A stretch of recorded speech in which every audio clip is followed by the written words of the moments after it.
The Science of Getting Rich by Wallace D. Wattles. Preface.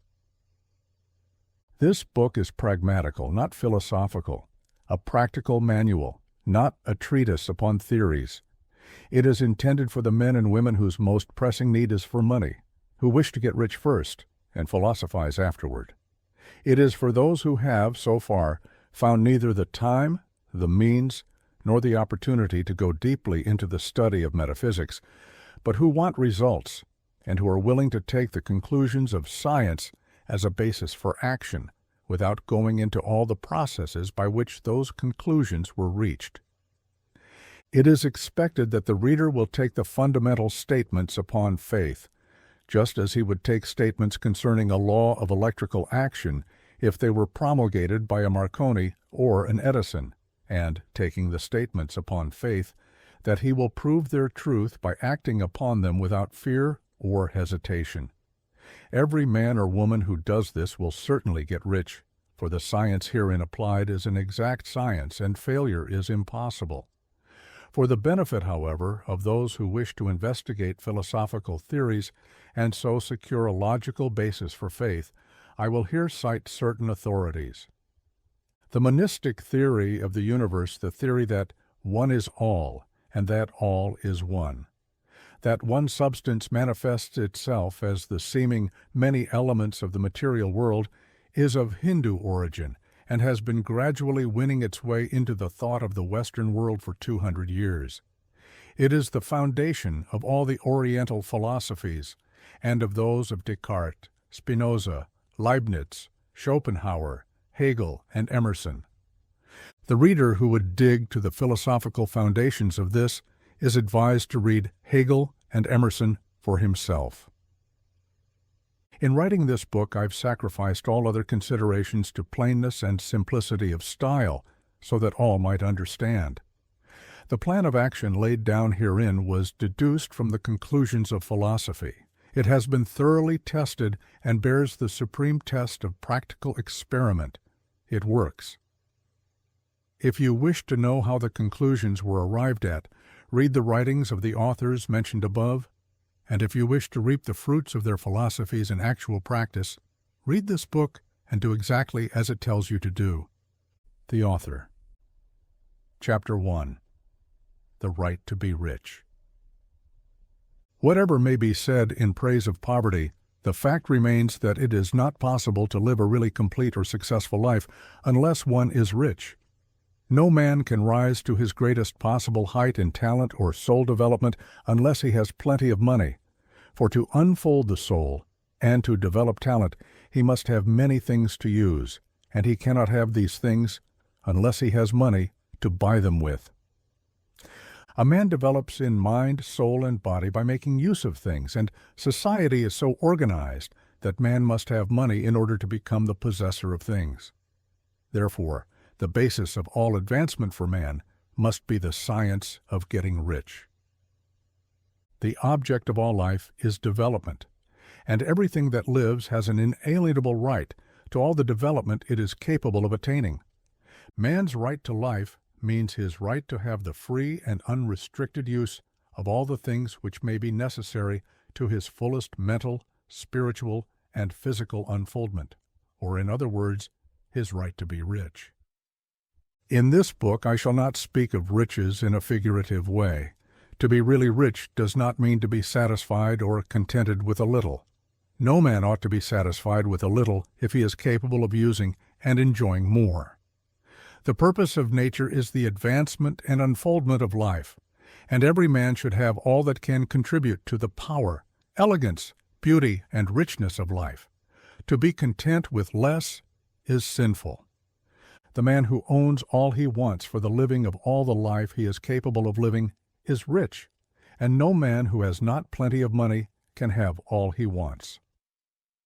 Life has advanced so far and become so complex that even the most ordinary man or woman requires a great amount of wealth in order to live in a manner that even approaches completeness. Every person naturally wants to become all that they are capable of becoming. This desire to realize innate possibilities is inherent in human nature. We cannot help wanting to be all that we can be. Success in life is becoming what you want to be. You can become what you want to be only by making use of things, and you can have the free use of things only as you become rich enough to buy them. To understand the science of getting rich is therefore the most essential of all knowledge. There is nothing wrong in wanting to get rich. The desire for riches is really the desire for a richer, fuller, and more abundant life, and that desire is praiseworthy. The man who does not desire to live more abundantly is abnormal, and so the man who does not desire to have money enough to buy all he wants is abnormal. There are three motives for which we live. We live for the body, we live for the mind, we live for the soul. No one of these is better or holier than the other. All are alike desirable, and no one of the three, body, mind, or soul, can live fully if either of the others is cut short of full life and expression. It is not right or noble to live only for the soul and deny mind or body, and it is wrong to live for the intellect and deny body or soul. We are all acquainted with the loathsome consequences of living for the body and denying both mind and soul, and we see that real life means the complete expression of all that man can give forth through body, mind, and soul. Whatever he can say, no man can be really happy or satisfied unless his body is living fully in every function, and unless the same is true of his mind and his soul. Wherever there is unexpressed possibility or function not performed, there is unsatisfied desire. Desire is possibility seeking expression, or function seeking performance. Man cannot live fully in body without good food, comfortable clothing, and warm shelter, and without freedom from excessive toil. Rest and recreation are also necessary to his physical life. He cannot live fully in mind without books and time to study them, without opportunity for travel and observation, or without intellectual companionship. To live fully in mind, he must have intellectual recreations, and must surround himself with all the objects of art and beauty he is capable of using and appreciating. To live fully in soul, man must have love, and love is denied expression by poverty. A man's highest happiness is found in the bestowal of benefits on those he loves. Love finds its most natural and spontaneous expression in giving. The man who has nothing to give cannot fill his place as a husband or father, as a citizen, or as a man. It is in the use of material things that a man finds full life for his body, develops his mind, and unfolds his soul. It is therefore of supreme importance to him that he should be rich. It is perfectly right that you should desire to be rich. If you are a normal man or woman, you cannot help doing so. It is perfectly right that you should give your best attention to the science of getting rich, for it is the noblest and most necessary of all studies. If you neglect this study, you are derelict in your duty to yourself, to God, and humanity, for you can render to God and humanity no greater service than to make the most of yourself. Chapter 2. There is a science of getting rich. There is a science of getting rich, and it is an exact science, like algebra or arithmetic. There are certain laws which govern the process of acquiring riches. Once these laws are learned and obeyed by any man, he will get rich with mathematical certainty. The ownership of money and property comes as a result of doing things in a certain way. Those who do things in this certain way, whether on purpose or accidentally, get rich, while those who do not do things in this certain way, no matter how hard they work or how able they are, remain poor. It is a natural law that like causes always produce like effects, and therefore any man or woman who learns to do things in this certain way will infallibly get rich. That the above statement is true is shown by the following facts. Getting rich is not a matter of environment, for if it were, all the people in certain neighborhoods would become wealthy. The people of one city would all be rich, while those of other towns would all be poor. Or the inhabitants of one state would roll in wealth, while those of an adjoining state would be in poverty. But everywhere we see rich and poor living side by side, in the same environment and often engaged in the same vocations. When two men are in the same locality and in the same business, and one gets rich while the other remains poor, it shows that getting rich is not primarily a matter of environment. Some environments may be more favorable than others, but when two men in the same business are in the same neighborhood and one gets rich while the other fails, it indicates that getting rich is the result of doing things in a certain way. And further, the ability to do things in this certain way is not due solely to the possession of talent, for many people who have great talent remain poor, while others who have very little talent get rich. Studying the people who have got rich, we find that they are an average lot in all respects, having no greater talents and abilities than other men. It is evident that they do not get rich because they possess talents and abilities that other men have not, but because they happen to do things in a certain way. Getting rich is not the result of saving or thrift. Many very penurious people are poor, while free spenders often get rich. Nor is getting rich due to doing things which others fail to do. For two men in the same business often do almost exactly the same things, and one gets rich while the other remains poor or becomes bankrupt. From all these things, we must come to the conclusion that getting rich is the result of doing things in a certain way. If getting rich is the result of doing things in a certain way, and if like causes always produce like effects, then any man or woman who can do things in that way can become rich, and the whole matter is brought within the domain of exact science. The question arises here, whether this certain way may not be so difficult that only a few may follow it. This cannot be true, as we have seen, so far as natural ability is concerned. Talented people get rich, and blockheads get rich. Intellectually brilliant people get rich, and very stupid people get rich. Physically strong people get rich, and weak and sickly people get rich. Some degree of ability to think and understand is, of course, essential, but insofar natural ability is concerned, any man or woman who has sense enough to read and understand these words can certainly get rich. And also, we have seen that it is not a matter of environment. Location counts for something. One would not go to the heart of the Sahara and expect to do successful business. Getting rich involves the necessity of dealing with men, and of being where there are people to deal with. And if these people are inclined to deal in the way you want to deal, so much the better. But that is about as far as environment goes. If anybody else in your town can get rich, so can you. And if anybody else in your state can get rich, so can you. Again, it is not a matter of choosing some particular business or profession. People get rich in every business and in every profession, while their next-door neighbors in the same vocation remain in poverty. It is true that you will do best in a business which you like, and which is congenial to you, and if you have certain talents which are well developed, you will do best in a business which calls for the exercise of those talents. Also, you will do best in a business which is suited to your locality. An ice cream parlor would do better in a warm climate than in Greenland, and a salmon fishery will succeed better in the Northwest than in Florida, where there are no salmon. But aside from these general limitations, getting rich is not dependent upon your engaging in some particular business, but upon your learning to do things in a certain way.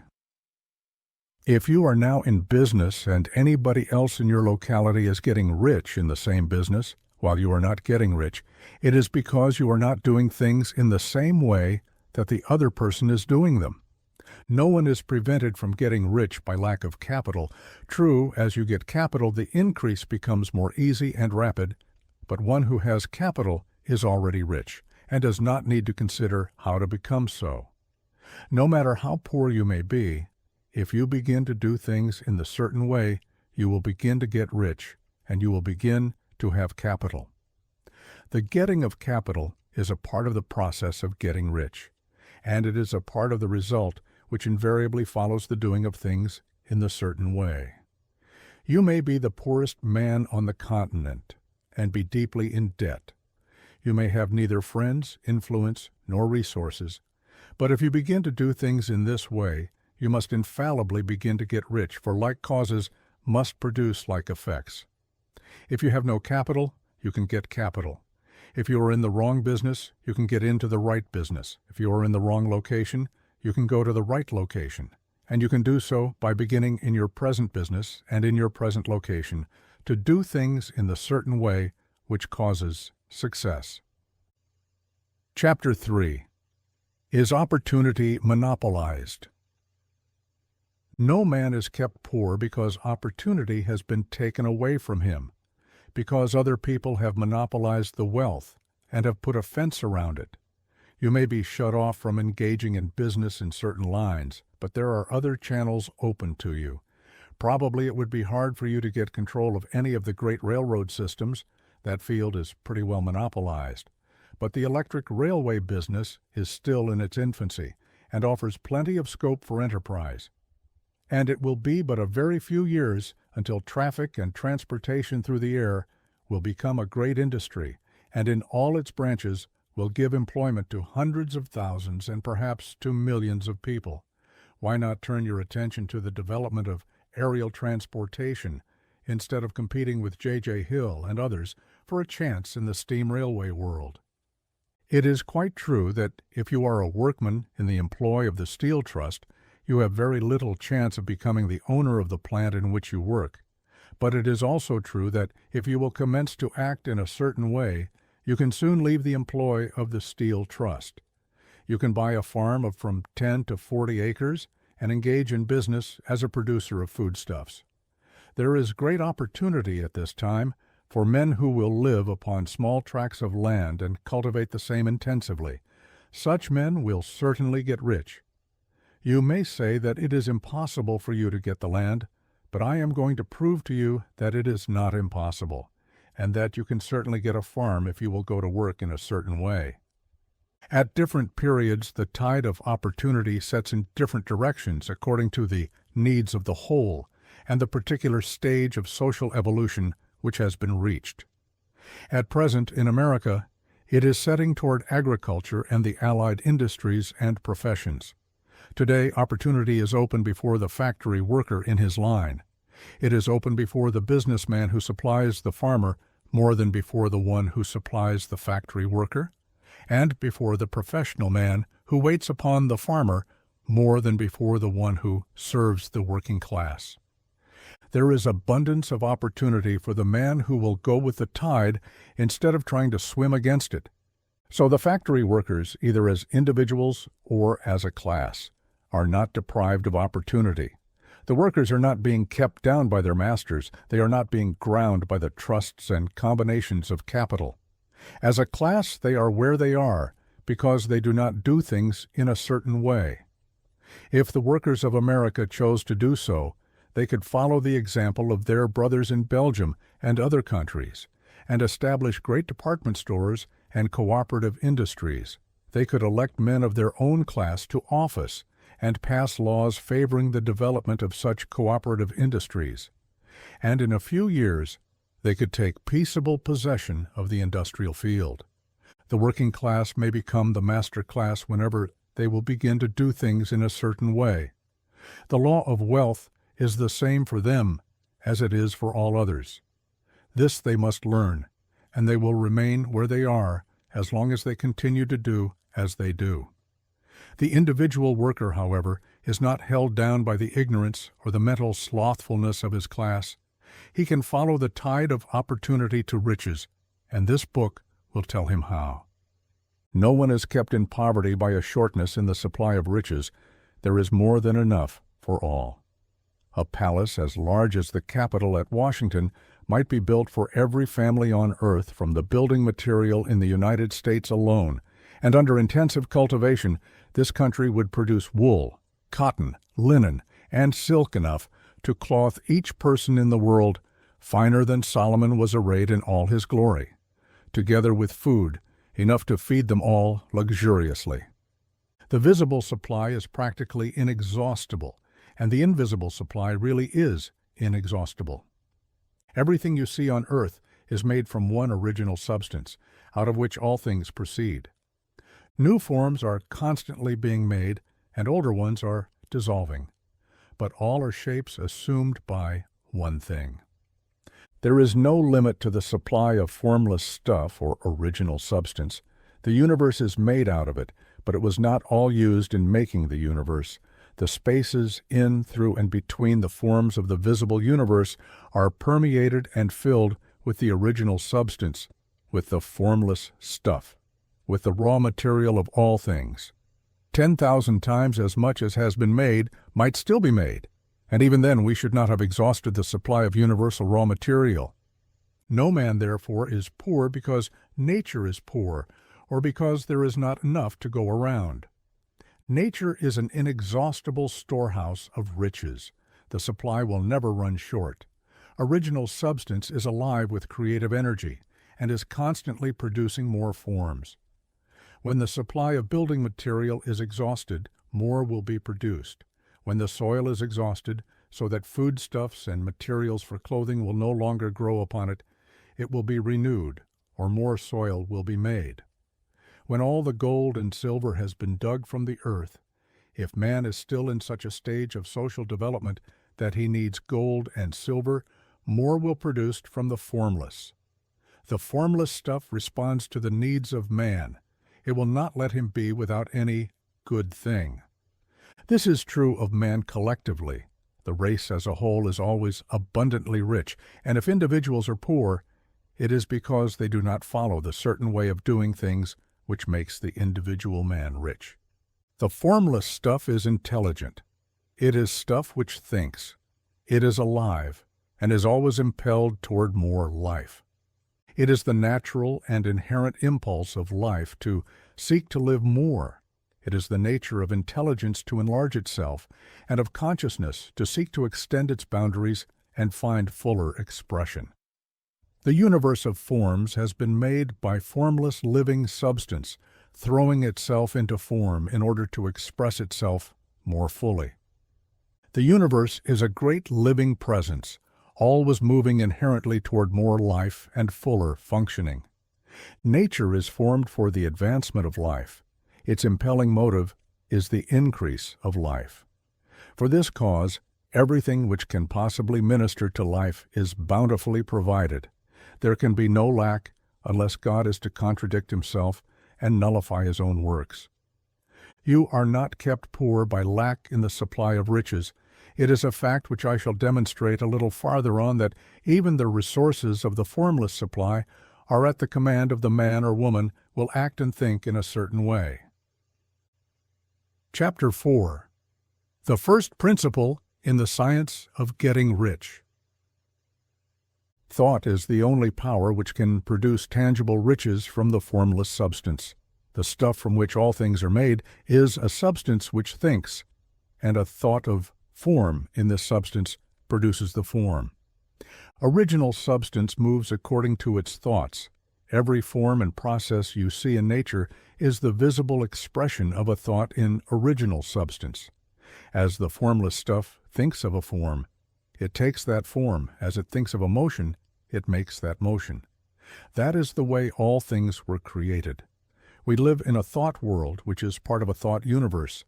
The thought of a moving universe extended throughout formless substance, and the thinking stuff moving according to that thought, took the form of systems of planets and maintains that form. Thinking substance takes the form of its thought and moves according to the thought. Holding the idea of a circling system of suns and worlds, it takes the form of these bodies and moves them as it thinks. Thinking the form of a slow-growing oak tree, it moves accordingly and produces the tree, though centuries may be required to do the work. In creating, the formless seems to move according to the lines of motion it has established. The thought of an oak tree does not cause the instant formation of a full-grown tree, but it does start in motion the forces which will produce the tree along established lines of growth. Every thought of form held in thinking substance causes the creation of the form, but always, or at least generally, along lines of growth and action already established. The thought of a house of a certain construction, if it were impressed upon formless substance, might not cause the instant formation of the house, but it would cause the turning of creative energies already working in trade and commerce into such channels as to result in the speedy building of the house. And if there were no existing channels through which the creative energy could work, then the house would be formed directly from primal substance without waiting for the slow processes of the organic and inorganic world. No thought of form can be impressed upon original substance without causing the creation of the form. Man is a thinking center and can originate thought. All the forms that man fashions with his hands must first exist in his thought. He cannot shape a thing until he has thought that thing. And so far, man has confined his efforts wholly to the work of his hands. He has applied manual labor to the world of forms, seeking to change or modify those already existing. He has never thought of trying to cause the creation of new forms by impressing his thoughts upon formless substance. When man has a thought form, he takes material from the forms of nature and makes an image of the form which is in his mind. He has, so far, made little or no effort to cooperate with formless intelligence, to work with the Father. He has not dreamed that he can do what he seeth the Father doing. Man reshapes and modifies existing forms by manual labor. He has given no attention to the question whether he may not produce things from formless substance by communicating his thoughts to it. We propose to prove that he may do so, to prove that any man or woman may do so, and to show how. As our first step, we must lay down 3 fundamental propositions. First, we assert that there is one original formless stuff, or substance, from which all things are made. All the seemingly many elements are but different presentations of one element. All the many forms found in organic and inorganic nature are but different shapes, made from the same stuff. And this stuff is thinking stuff. A thought held in it produces the form of the thought. Thought in thinking substance produces shapes. Man is a thinking center capable of original thought. If man can communicate his thought to original thinking substance, he can cause the creation or formation of the thing he thinks about. To summarize this, there is a thinking stuff from which all things are made, and which, in its original state, permeates, penetrates, and fills the interspaces of the universe. A thought in this substance produces the thing that is imaged by the thought. Man can form things in his thought, and by impressing his thought upon formless substance, can cause the thing he thinks about to be created. It may be asked if I can prove these statements, and without going into details, I answer that I can do so, both by logic and experience. Reasoning back from the phenomena of form and thought, I come to one original thinking substance, and reasoning forward from this thinking substance, I come to man's power to cause the formation of the thing he thinks about. And by experiment, I find the reasoning true, and this is my strongest proof. If one man who reads this book gets rich by doing what it tells him to do, that is evidence in support of my claim. But if every man who does what it tells him to do gets rich, that is positive proof until someone goes through the process and fails. The theory is true until the process fails. And this process will not fail, for every man who does exactly what this book tells him to do will get rich. I have said that men get rich by doing things in a certain way, and in order to do so, men must become able to think in a certain way. A man's way of doing things is the direct result of the way he thinks about things. To do things in a way you want to do them, you will have to acquire the ability to think the way you want to think. This is the first step toward getting rich. To think what you want to think is to think truth, regardless of appearances. Every man has the natural and inherent power to think what he wants to think, but it requires far more effort to do so than it does to think the thoughts which are suggested by appearances. To think according to appearance is easy. To think truth, regardless of appearances, is laborious, and requires the expenditure of more power than any other work man is called upon to perform. There is no labor from which most people shrink as they do from that of sustained and consecutive thought. It is the hardest work in the world. This is especially true when truth is contrary to appearances. Every appearance in the visible world tends to produce a corresponding form in the mind which observes it, and this can only be prevented by holding the thought of the truth. To look upon the appearance of disease will produce the form of disease in your own mind and ultimately in your body, unless you hold the thought of the truth, which is that there is no disease. It is only an appearance, and the reality is health. To look upon the appearances of poverty will produce corresponding forms in your own mind unless you hold to the truth that there is no poverty, there is only abundance. To think health when surrounded by the appearances of disease, or to think riches when in the midst of appearances of poverty, requires power. But he who acquires this power becomes a master mind. He can conquer fate, he can have what he wants. This power can only be acquired by getting hold of the basic fact which is behind all appearances, and that fact is that there is one thinking substance from which and by which all things are made. Then we must grasp the truth that every thought held in this substance becomes a form, and that man can so impress his thoughts upon it as to cause them to take form and become visible things. When we realize this, we lose all doubt and fear, for we know that we can create what we want to create. We can get what we want to have, and can become what we want to be. As a first step toward getting rich, you must believe the three fundamental statements given previously in this chapter. And, in order to emphasize them, I repeat them here. There is a thinking stuff from which all things are made, and which, in its original state, permeates, penetrates, and fills the interspaces of the universe. A thought in this substance produces the thing that is imaged by the thought. Man can form things in his thought, and, by impressing his thought upon formless substance, can cause the thing he thinks about to be created.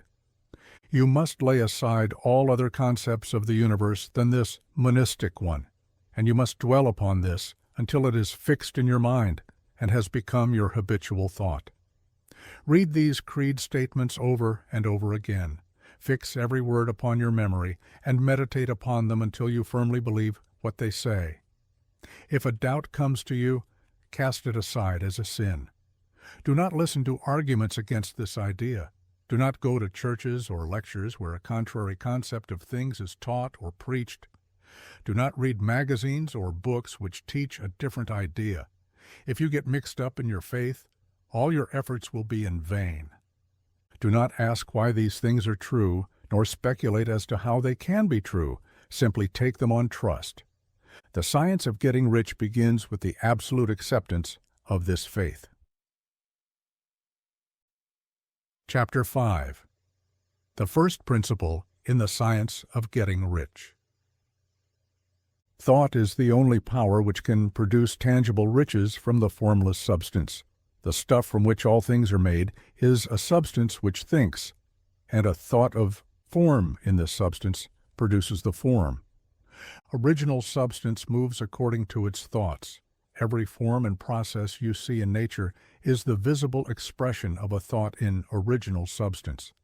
As the formless stuff thinks of a form, it takes that form. As it thinks of a motion, it makes that motion.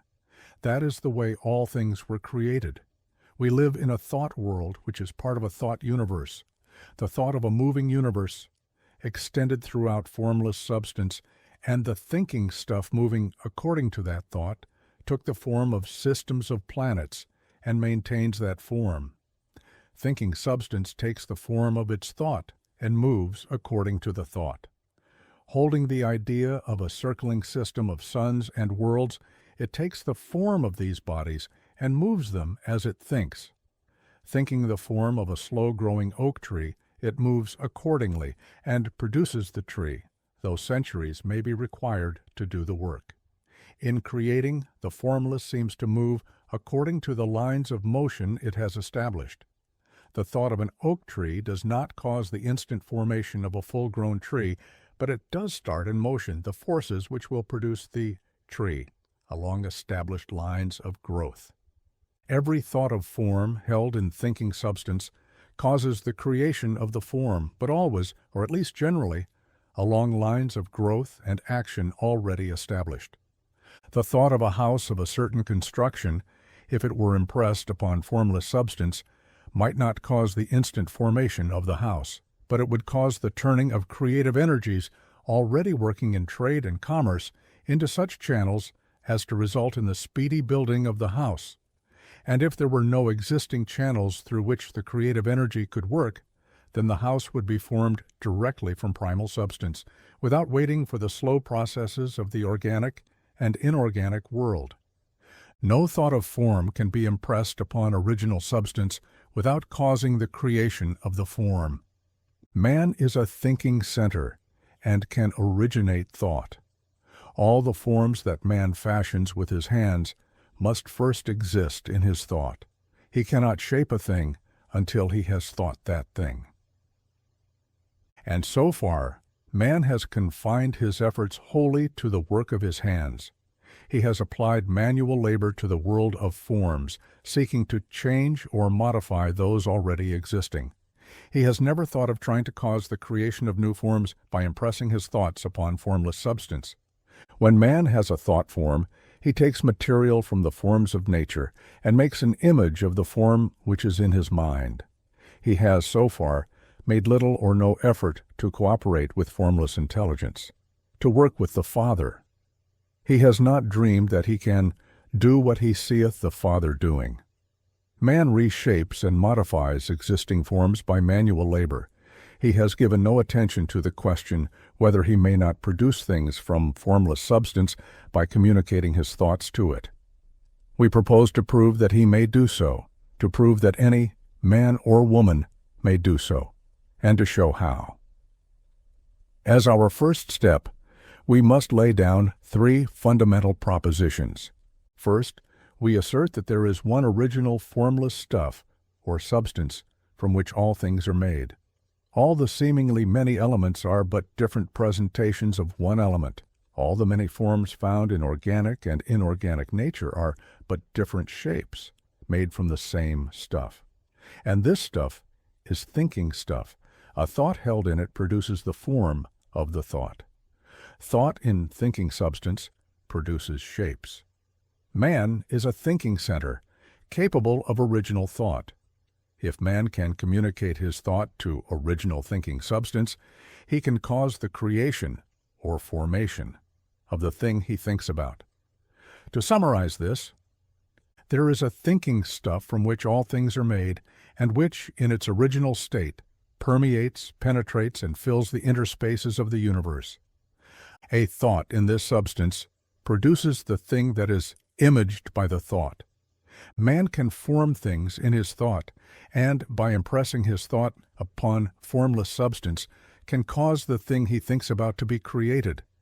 It may be asked if I can prove these statements, and without going into details, I answer that I can do so, both by logic and experience. Reasoning back from the phenomena of form and thought, I come to one original thinking substance, and reasoning forward from this thinking substance, I come to man's power to cause the formation of the thing he thinks about. And by experiment, I find the reasoning true. And this is my strongest proof. If one man who reads this book gets rich by doing what it tells him to do, that is evidence in support of my claim. But if every man who does what it tells him to do gets rich, that is positive proof, until someone goes through the process and fails. The theory is true until the process fails, and this process will not fail, for every man who does exactly what this book tells him to do will get rich. I have said that men get rich by doing things in a certain way, and in order to do so, men must become able to think in a certain way. A man's way of doing things is the direct result of the way he thinks about things. To do things in a way you want to do them, you will have to acquire the ability to think the way you want to think. This is the first step toward getting rich. To think what you want to think is to think truth, regardless of appearances. Every man has the natural and inherent power to think what he wants to think, but it requires far more effort to do so than it does to think the thoughts which are suggested by appearances. To think according to appearance is easy. To think truth, regardless of appearances, is laborious, and requires the expenditure of more power than any other work man is called upon to perform. There is no labor from which most people shrink as they do from that of sustained and consecutive thought. It is the hardest work in the world. This is especially true when truth is contrary to appearances. Every appearance in the visible world tends to produce a corresponding form in the mind which observes it, and this can only be prevented by holding the thought of the truth. To look upon the appearance of disease will produce the form of disease in your own mind and ultimately in your body unless you hold the thought of the truth, which is that there is no disease. It is only an appearance, and the reality is health. To look upon the appearances of poverty will produce corresponding forms in your own mind, unless you hold to the truth that there is no poverty, there is only abundance. To think health when surrounded by the appearances of disease, or to think riches when in the midst of appearances of poverty, requires power. But he who acquires this power becomes a master mind. He can conquer fate. He can have what he wants. This power can only be acquired by getting hold of the basic fact which is behind all appearances, and that fact is that there is one thinking substance from which and by which all things are made. Then we must grasp the truth that every thought held in the substance becomes a form, and that man can so impress his thoughts upon it as to cause them to take form and become visible things. When we realize this, we lose all doubt and fear, for we know that we can create what we want to create. We can get what we want to have and can become what we want to be. As a first step toward getting rich, you must believe the three fundamental statements given previously in this chapter, and in order to emphasize them, I repeat them here. There is a thinking stuff from which all things are made, and which, in its original state, permeates, penetrates, and fills the interspaces of the universe. A thought in the substance produces the thing that is imaged by the thought. Man can form things in his thought, and, by impressing his thought upon formless substance, can cause the thing he thinks about to be created. You must lay aside all other concepts of the universe than this monistic one, and you must dwell upon this until it is fixed in your mind and has become your habitual thought. Read these creed statements over and over again. Fix every word upon your memory and meditate upon them until you firmly believe what they say. If a doubt comes to you, cast it aside as a sin. Do not listen to arguments against this idea. Do not go to churches or lectures where a contrary concept of things is taught or preached. Do not read magazines or books which teach a different idea. If you get mixed up in your faith, all your efforts will be in vain. Do not ask why these things are true, nor speculate as to how they can be true. Simply take them on trust. The science of getting rich begins with the absolute acceptance of this faith. Chapter 6. How Riches Come to You. When I say that you do not have to drive sharp bargains, I do not mean that you do not have to drive any bargains at all, or that you are above the necessity for having any dealings with your fellow men. I mean that you will not need to deal with them unfairly. You do not have to get something for nothing, but can give to every man more than you take from him. You cannot give every man more in cash market value than you take from him, but you can give him more in use value than the cash value of the thing you take from him.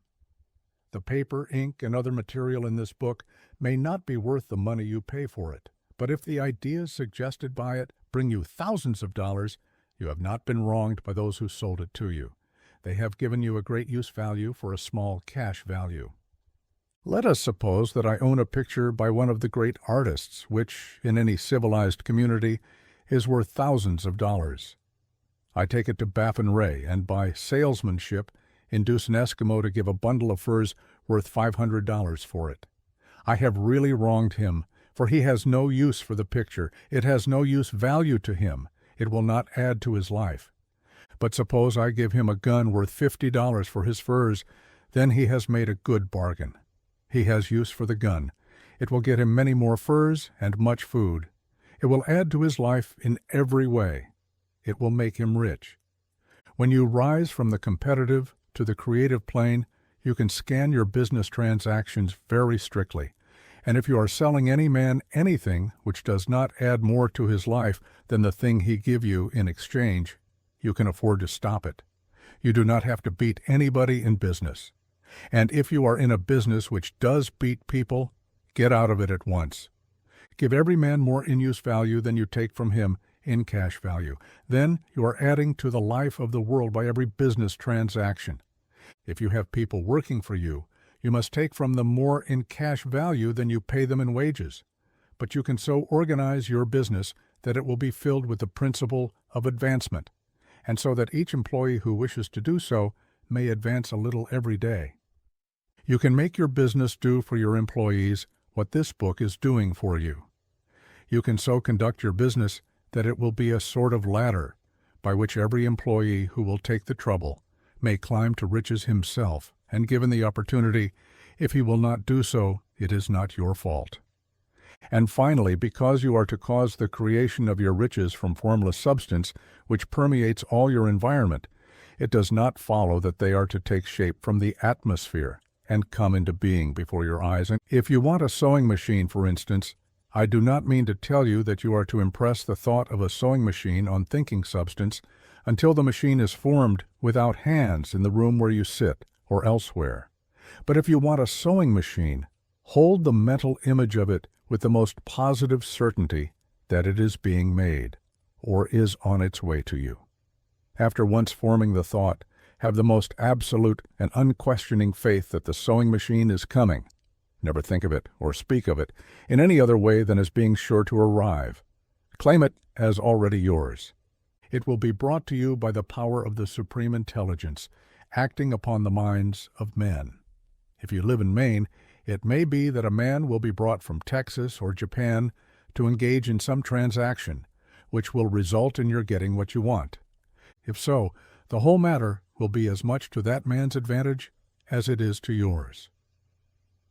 Do not forget for a moment that the thinking substance is through all, in all, communicating with all, and can influence all. The desire of thinking.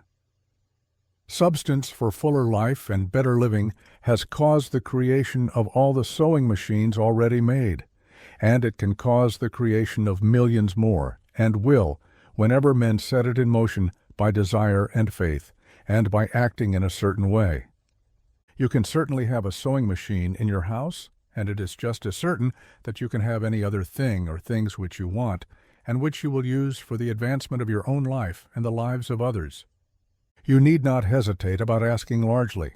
It is your Father's pleasure to give you the kingdom, said Jesus. Original substance wants to live all that is possible in you, and wants you to have all that you can or will use for the living of the most abundant life.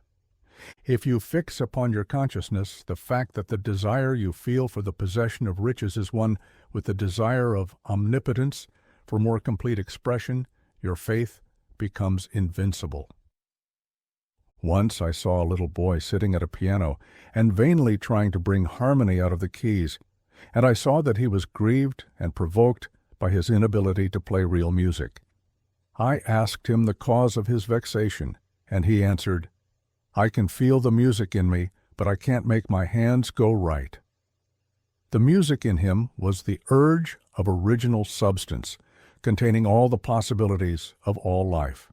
All that there is of music was seeking expression through the child. God, the one substance, is trying to live and do and enjoy things through humanity.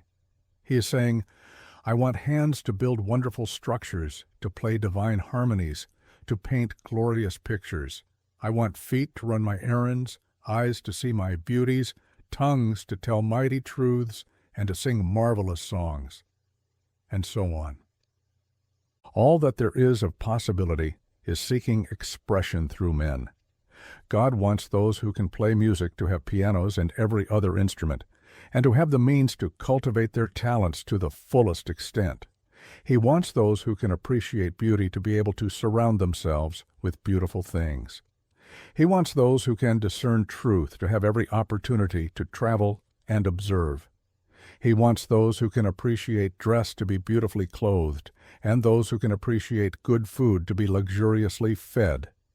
He wants all these things because it is Himself that enjoys and appreciates them.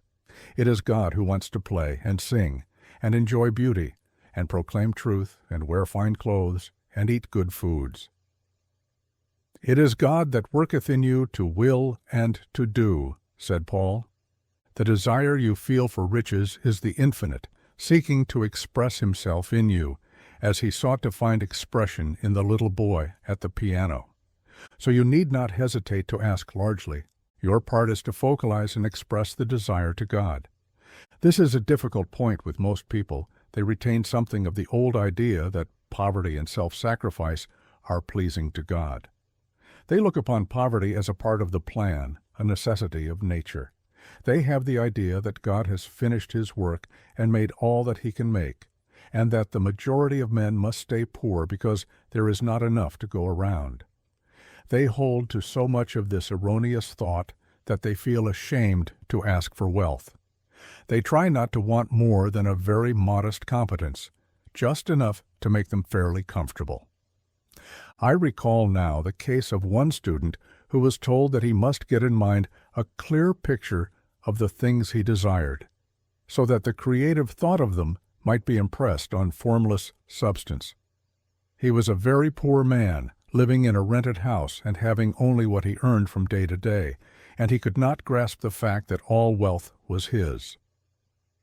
So, after thinking the matter over, he decided that he might reasonably ask for a new rug for the floor of his best room and an anthracite coal stove to heat the house during the cold weather. Following the instructions given in this book, he obtained these things in a few months, and then it dawned upon him that he had not asked enough. He went through the house in which he lived and planned all the improvements he would like to make in it. He mentally added a bay window here and a room there, until it was complete in his mind as his ideal home, and then he planned its furnishings. Holding the whole picture in his mind, he began living in the certain way and moving toward what he wanted, and he owns the house now and is rebuilding it after the form of his mental image. And now, with still larger faith, he is going on to get greater things. It has been unto him according to his faith, and it is so with you and with all of us. Chapter 7. Gratitude.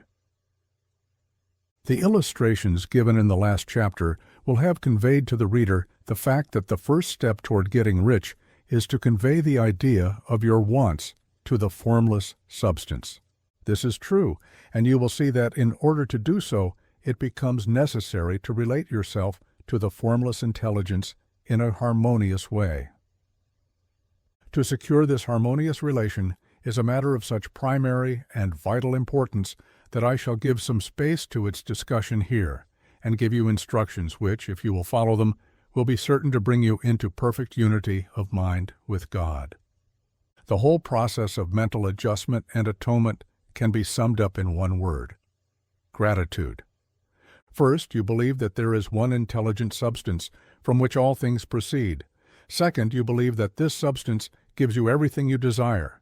And third, you relate yourself to it by a feeling of deep and profound gratitude. Many people who order their lives rightly in all other ways are kept in poverty by their lack of gratitude. Having received one gift from God, they cut the wires which connect them with Him by failing to make acknowledgement. It is easy to understand that the nearer we live to the source of wealth, the more wealth we shall receive. And it is easy also to understand that the soul that is always grateful lives in closer touch with God than the one which never looks to Him in thankful acknowledgement. The more gratefully we fix our minds on the Supreme when good things come to us, the more good things we will receive, and the more rapidly they will come. And the reason simply is that the mental attitude of gratitude draws the mind into closer touch with the source from which the blessings come. If it is a new thought to you that gratitude brings your whole mind into closer harmony with the creative energies of the universe, consider it well, and you will see that it is true. The good things you already have come to you along the line of obedience to certain laws. Gratitude will lead your mind out along the ways by which things come, and it will keep you in close harmony with creative thought and prevent you from falling into competitive thought. Gratitude alone can keep you looking toward the all and prevent you from falling into the error of thinking of the supply as limited, and to do that would be fatal to your hopes.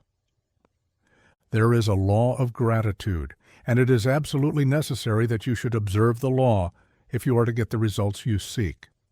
The law of gratitude is the natural principle that action and reaction are always equal, and in opposite directions. The grateful outreaching of your mind in thankful praise to the Supreme is a liberation or expenditure of force. It cannot fail to reach that to which it addressed, and the reaction is an instantaneous movement towards you. Draw nigh unto God, and He will draw nigh unto you. That is a statement of psychological truth, and if your gratitude is strong and constant, the reaction in formless substance will be strong and continuous. The movement of the things you want will be always towards you. Notice the grateful attitude that Jesus took, how He always seems to be saying, "I thank Thee, Father, that Thou hearest me." You cannot exercise much power without gratitude, for it is gratitude that keeps you connected with power. But the value of gratitude does not consist solely in getting you more blessings in the future. Without gratitude, you cannot long keep from dissatisfied thought regarding things as they are.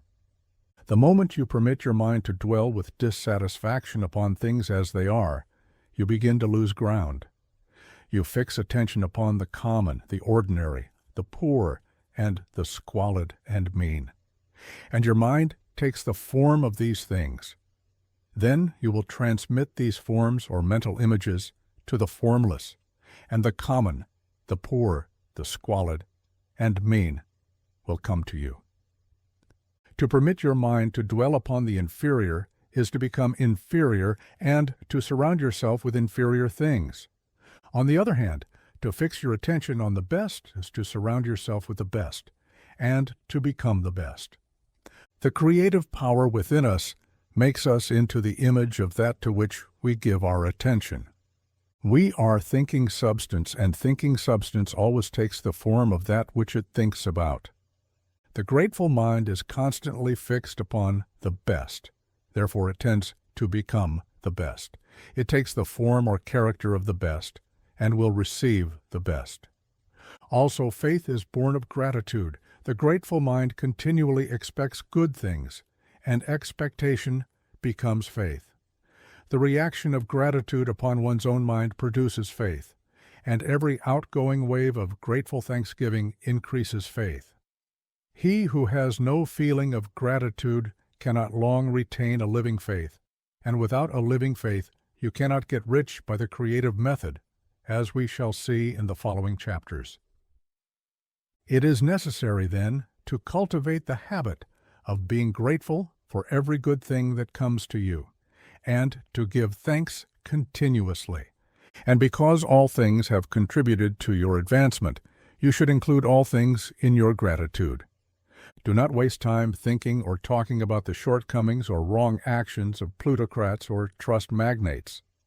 Their organization of the world has made your opportunity. All you get really comes to you because of them. Do not rage against corrupt politicians. If it were not for politicians, we should fall into anarchy, and your opportunity would be greatly lessened.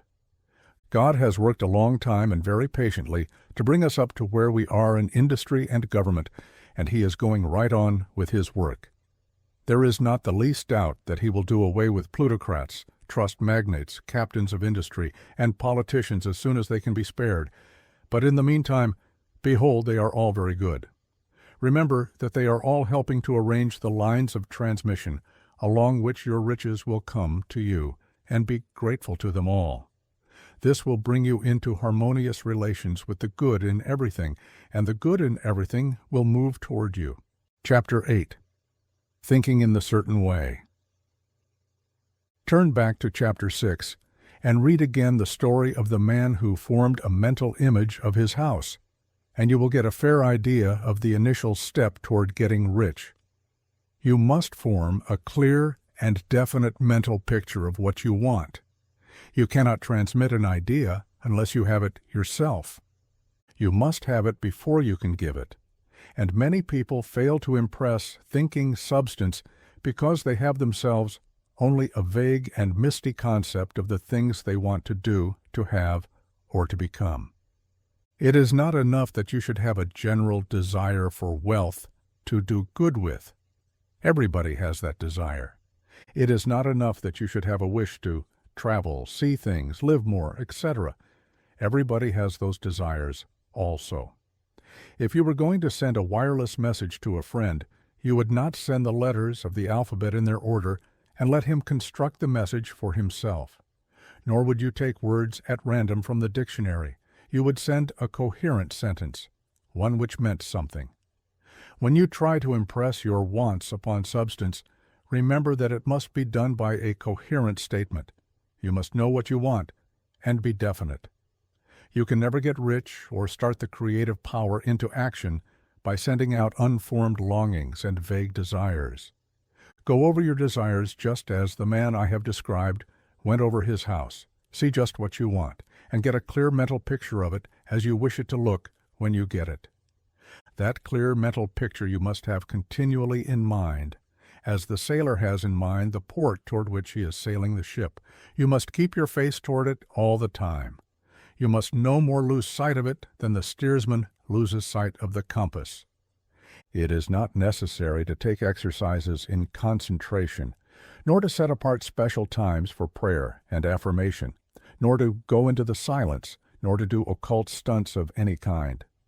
Their things are well enough, but all you need is to know what you want, and to want it badly enough so that it will stay in your thoughts. Spend as much of your leisure time as you can in contemplating your picture, but no one needs to take exercises to concentrate his mind on a thing which he really wants. It is the things you do not really care about which require effort to fix your attention upon them. And unless you really want to get rich, so that the desire is strong enough to hold your thoughts directed to the purpose, as the magnetic pole holds the needle of the compass, it will hardly be worthwhile for you to try to carry out the instructions given in this book. The methods herein set forth are for people whose desire for riches is strong enough to overcome mental laziness and the love of ease, and make them work. The more clear and definite you make your picture then, and the more you dwell upon it, bringing out all its delightful details, the stronger your desire will be. And the stronger your desire, the easier it will be to hold your mind fixed upon the picture of what you want. Something more is necessary, however, than merely to see the picture clearly. If that is all you do, you are only a dreamer, and will have little or no power for accomplishment. Behind your clear vision must be the purpose to realize it, to bring it out in tangible expression. And behind this purpose must be an invincible and unwavering faith that the thing is already yours, that it is at hand, and you have only to take possession of it. Live in the new house mentally until it takes form around you physically. In the mental realm, enter at once into full enjoyment of the things you want. Whatsoever things ye ask for when ye pray, believe that ye receive them, and ye shall have them, said Jesus. See the things you want as if they were actually around you all the time. See yourself as owning and using them. Make use of them in imagination, just as you will use them when they are your tangible possessions. Dwell upon your mental picture until it is clear and distinct, and then take the mental attitude of ownership toward everything in that picture. Take possession of it in mind, in the full faith that it is actually yours. Hold to this mental ownership, do not waver for an instant in the faith that it is real. And remember what was said in a preceding chapter about gratitude. Be as thankful for it all the time as you expect to be when it has taken form. The man who can sincerely thank God for the things which as yet he owns only in imagination has real faith. He will get rich. He will cause the creation of whatsoever he wants. You do not need to pray repeatedly for things you want. It is not necessary to tell God about it every day. Use not vain repetitions as the heathen do, Jesus said to his pupils, for your Father knoweth that ye have need of these things before ye ask him. Your part is to intelligently formulate your desire for the things which make for a larger life, and to get these desires arranged into a coherent whole, and then to impress this whole desire upon the formless substance which has the power and the will to bring you what you want. You do not make this impression by repeating strings of words. You make it by holding the vision with unshakable purpose to attain it, and with steadfast faith that you do attain it. The answer to prayer is not according to your faith while you are talking, but according to your faith while you are working.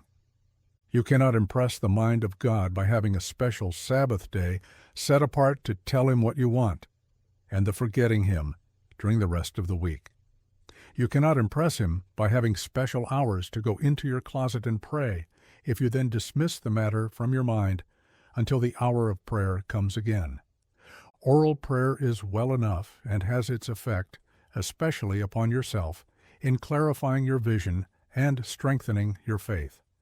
But it is not your oral petitions which get you what you want. In order to get rich, you do not need a sweet hour of prayer. You need to pray without ceasing. And by prayer, I mean holding steadily to your vision, with the purpose to cause its creation into solid form, and the faith that you are doing so. Believe that ye receive them. The whole matter turns on receiving once you have clearly formed your vision. When you have formed it, it is well to make an oral statement addressing the Supreme in reverent prayer, and from that moment you must in mind receive what you ask for. Live in the new house, wear the fine clothes, ride in the automobile, go on the journey, and confidently plan for greater journeys. Think and speak of all the things you have asked for in terms of actual present ownership. Imagine an environment and a financial condition exactly as you want them, and live all the time in that imaginary environment and financial condition. Mind, however, that you do not do this as a mere dreamer and castle builder. Hold to the faith that the imaginary is being realized, and to the purpose to realize it. Remember that it is faith and purpose in the use of the imagination which make the difference between the scientist and the dreamer. And having learned this fact, it is here that you must learn the proper use of the will. Chapter 9. How to use the will. To set about getting rich in a scientific way, you do not try to apply your willpower to anything outside of yourself. You have no right to do so anyway. It is wrong to apply your will to other men and women in order to get them to do what you wish done. It is as flagrantly wrong to coerce people by mental power as it is to coerce them by physical power. If compelling people by physical force to do things for you reduces them to slavery, compelling them by mental means accomplishes exactly the same thing. The only difference is in methods. If taking things from people by physical force is robbery, then taking things by mental force is robbery also. There is no difference in principle. You have no right to use your willpower upon another person, even for his own good, for you do not know what is for his good. The science of getting rich does not require you to apply power or force to any other person in any way whatsoever. There is not the slightest necessity for doing so. Indeed, any attempt to use your will upon others will only tend to defeat your purpose. You do not need to apply your will to things in order to compel them to come to you. That would simply be trying to coerce God, and would be foolish and useless, as well as irreverent. You do not have to compel God to give you good things any more than you have to use your willpower to make the sun rise. You do not have to use your willpower to conquer an unfriendly deity, or to make stubborn and rebellious forces do your bidding. Substance is friendly to you, and is more anxious to give you what you want than you are to get it. To get rich, you need only to use your willpower upon yourself. When you know what to think and do, then you must use your will to compel yourself to think and do the right things.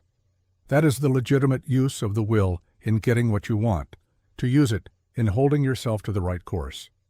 Use your will to keep yourself thinking and acting in the certain way. Do not try to project your will or your thoughts or your mind out into space to act on things or people. Keep your mind at home. It can accomplish more there than elsewhere. Use your mind to form a mental image of what you want and to hold that vision with faith and purpose, and use your will to keep your mind working in the right way.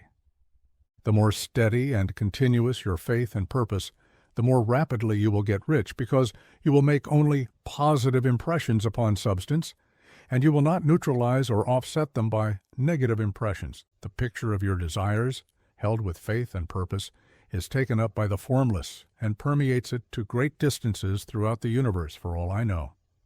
As this impression spreads, all things are set moving toward its realization. Every living thing, every inanimate thing, and the things yet uncreated are stirred toward bringing into being that which you want. All force begins to be exerted in that direction. All things begin to move toward you. The minds of people everywhere are influenced toward doing the things necessary to the fulfilling of your desires, and they work for you unconsciously. But you can check all this by starting a negative impression in the formless substance. Doubt or unbelief is as certain to start a movement away from you as faith and purpose are to start one toward you. It is by not understanding this that most people who try to make use of mental science in getting rich make their failure. Every hour and moment you spend in giving heed to doubts and fears, every hour you spend in worry, every hour in which your soul is possessed by unbelief, sets a current away from you in the whole domain of intelligent substance. All the promises are unto them that believe, and unto them only. Notice how insistent Jesus was upon this point of belief, and now you know the reason why. Since belief is all-important, it behooves you to guard your thoughts, and as your beliefs will be shaped to a very great extent by the things you observe and think about, it is important that you should command your attention. And here the will comes into use, for it is by your will that you determine upon what things your attention shall be fixed. If you want to become rich, you must not make a study of poverty. Things are not brought into being by thinking about their opposites. Health is never to be attained by studying disease and thinking about disease. Righteousness is not to be promoted by studying sin and thinking about sin. And no one ever got rich by studying poverty and thinking about poverty. Medicine as a science of disease has increased disease. Religion as a science of sin has promoted sin, and economics as a study of poverty will fill the world with wretchedness and want. Do not talk about poverty. Do not investigate it or concern yourself with it. Never mind what its causes are. You have nothing to do with them. What concerns you is the cure. Do not spend your time in charitable work or charity movements. All charity only tends to perpetuate the wretchedness it aims to eradicate. I do not say that you should be hard-hearted or unkind and refuse to hear the cry of need, but you must not try to eradicate poverty in any of the conventional ways. Put poverty behind you, and put all that pertains to it behind you, and make good. Get rich. That is the best way you can help the poor. And you cannot hold the mental image which is to make you rich if you fill your mind with pictures of poverty. Do not read books or papers which give circumstantial accounts of the wretchedness of the tenement dwellers, of the horrors of child labor, and so on. Do not read anything which fills your mind with gloomy images of want and suffering. You cannot help the poor in the least by knowing about these things, and the widespread knowledge of them does not tend at all to do away with poverty. What tends to do away with poverty is not the getting of pictures of poverty into your mind, but getting pictures of wealth into the minds of the poor. You are not deserting the poor in their misery when you refuse to allow your mind to be filled with pictures of that misery. Poverty can be done away with, not by increasing the number of well-to-do people who think about poverty, but by increasing the number of poor people who purpose with faith to get rich. The poor do not need charity, they need inspiration. Charity only sends them a loaf of bread to keep them alive in their wretchedness, or gives them an entertainment to make them forget for an hour or two. But inspiration will cause them to rise out of their misery. If you want to help the poor, demonstrate to them that they can become rich. Prove it by getting rich yourself. The only way in which poverty will ever be banished from this world is by getting a large and constantly increasing number of people to practice the teachings of this book. People must be taught to become rich by creation, not by competition. Every man who becomes rich by competition throws down behind him the ladder by which he rises and keeps others down. But every man who gets rich by creation opens a way for thousands to follow him and inspires them to do so. You are not showing hardness of heart or an unfeeling disposition when you refuse to pity poverty, see poverty, read about poverty, or think or talk about it, or to listen to those who do talk about it. Use your willpower to keep your mind off the subject of poverty and to keep it fixed with faith and purpose on the vision of what you want. Chapter 10. Further Use of the Will. You cannot retain a true and clear vision of wealth if you are constantly turning your attention to opposing pictures, whether they be external or imaginary. Do not tell of your past troubles of a financial nature if you have had them. Do not think of them at all. Do no tell of the poverty of your parents or the hardships of your early life. To do any of these things is to mentally class yourself with the poor for the time being, and it will certainly check the movement of things in your direction. Let the dead bury their dead, as Jesus said. Put poverty and all things that pertain to poverty completely behind you. You have accepted a certain theory of the universe as being correct and are resting all your hopes of happiness on its being correct. And what can you gain by giving heed to conflicting theories? Do not read religious books which tell you that the world is soon coming to an end, and do not read the writing of muckrakers and pessimistic philosophers who tell you that it is going to the devil. The world is not going to the devil, it is going to God. It is wonderful becoming. True, there may be a good many things in existing conditions which are disagreeable, but what is the use of studying them when they are certainly passing away, and when the study of them only tends to check their passing and keep them with us? Why give time and attention to things which are being removed by evolutionary growth, when you can hasten their removal only by promoting the evolutionary growth as far as your part of it goes? No matter how horrible in seeming may be the conditions in certain countries, sections, or places, you waste your time and destroy your own chances by considering them. You should interest yourself in the world's becoming rich. Think of the riches the world is coming into instead of the poverty it is growing out of, and bear in mind that the only way in which you can assist the world in growing rich is by growing rich yourself through the creative method, not the competitive one.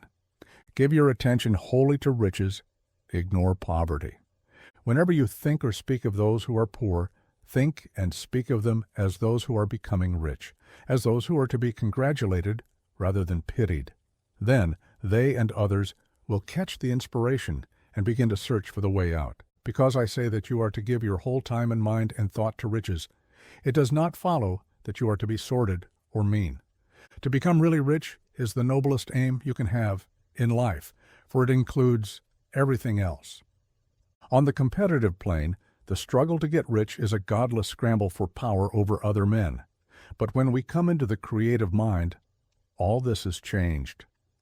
All that is possible in the way of greatness and soul unfoldment, of service and lofty endeavor, comes by way of getting rich.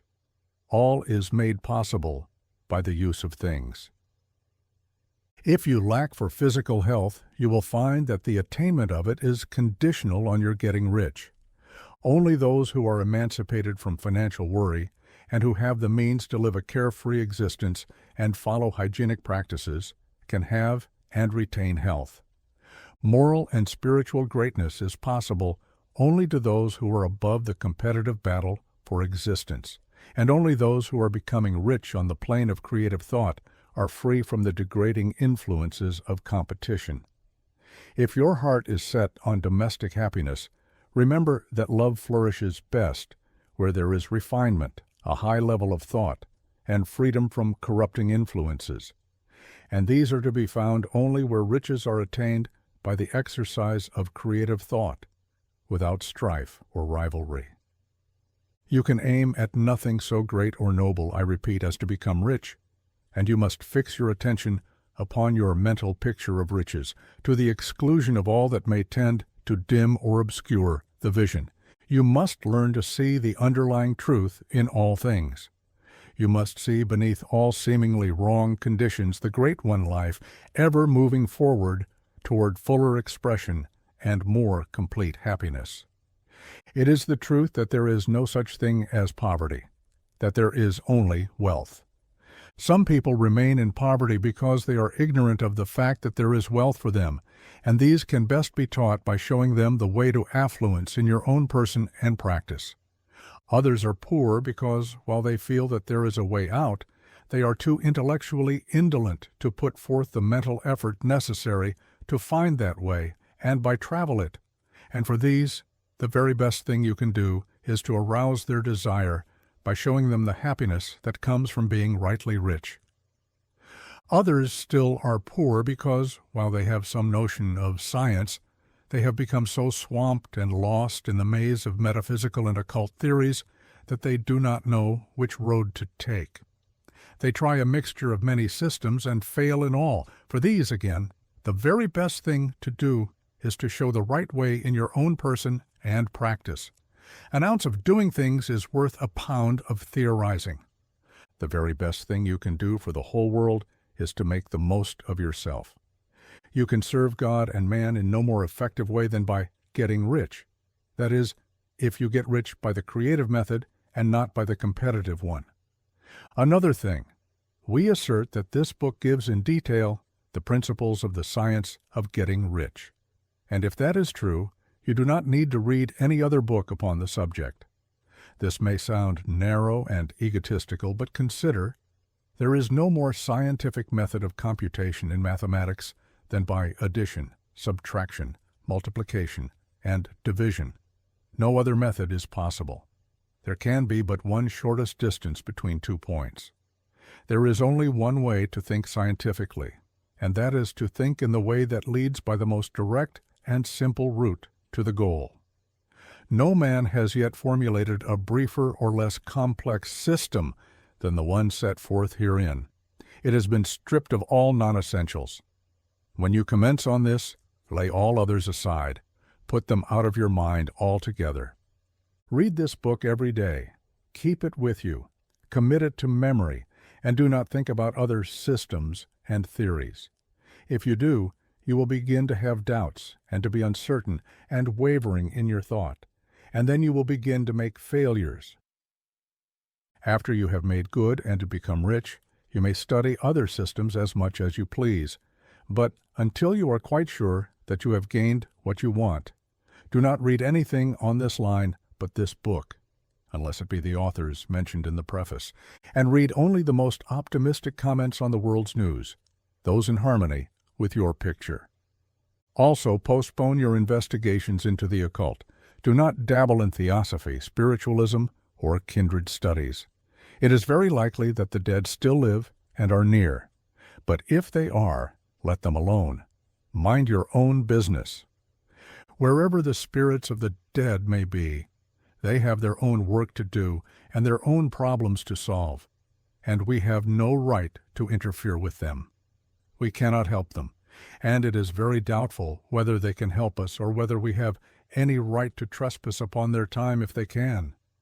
Let the dead and the hereafter alone, and solve your own problem. Get rich. If you begin to mix with the occult, you will start mental cross-currents which will surely bring your hopes to shipwreck. Now, this and the preceding chapters have brought us to the following statement of basic facts. There is a thinking stuff from which all things are made, and which, in its original state, permeates, penetrates, and fills the interspaces of the universe. A thought in this substance produces the thing that is imaged by the thought. Man can form things in his thought, and by impressing his thought upon formless substance, can cause the thing he thinks about to be created. In order to do this, man must pass from the competitive to the creative mind. He must form a clear mental picture of the things he wants, and hold this picture in his thoughts with the fixed purpose to get what he wants, and the unwavering faith that he does get what he wants, closing his mind against all that may tend to shake his purpose, dim his vision, or quench his faith. And in addition to all this, we shall now see that he must live and act in a certain way. Chapter 11. Acting in the certain way. Thought is the creative power or the impelling force which causes the creative power to act. Thinking in a certain way will bring riches to you, but you must not rely upon thought alone, paying no attention to personal action. That is the rock upon which many otherwise scientific metaphysical thinkers meet shipwreck, the failure to connect thought with personal action. We have not yet reached the stage of development, even supposing such a stage to be possible, in which man can create directly from formless substance without nature's processes or the work of human hands. Man must not only think, but his personal action must supplement his thought. By thought you can cause the gold in the hearts of the mountains to be impelled toward you, but it will not mine itself, refine itself, coin itself into double eagles, and come rolling along the roads, seeking its way into your pocket. Under the impelling power of the Supreme Spirit, men's affairs will be so ordered that someone will be led to mine the gold for you. Other men's business transactions will be so directed that the gold will be brought toward you, and you must so arrange your own business affairs that you may be able to receive it when it comes to you. Your thought makes all things, animate and inanimate, work to bring you what you want. But your personal activity must be such that you can rightly receive what you want when it reaches you. You are not to take it as charity, nor to steal it. You must give every man more in-use value than he gives you in cash value. The scientific use of thought consists in forming a clear and distinct mental image of what you want, in holding fast to the purpose to get what you want, and in realizing with grateful faith that you do get what you want. Do not try to project your thought in any mysterious or occult way, with the idea of having it go out and do things for you. That is wasted effort, and will weaken your power to think with sanity. The action of thought in getting rich is fully explained in the preceding chapters. Your faith and purpose positively impress your vision upon formless substance, which has the same desire for more life that you have. And this vision received from you sets all the creative forces at work in and through their regular channels of action, but directed toward you. It is not your part to guide or supervise the creative process.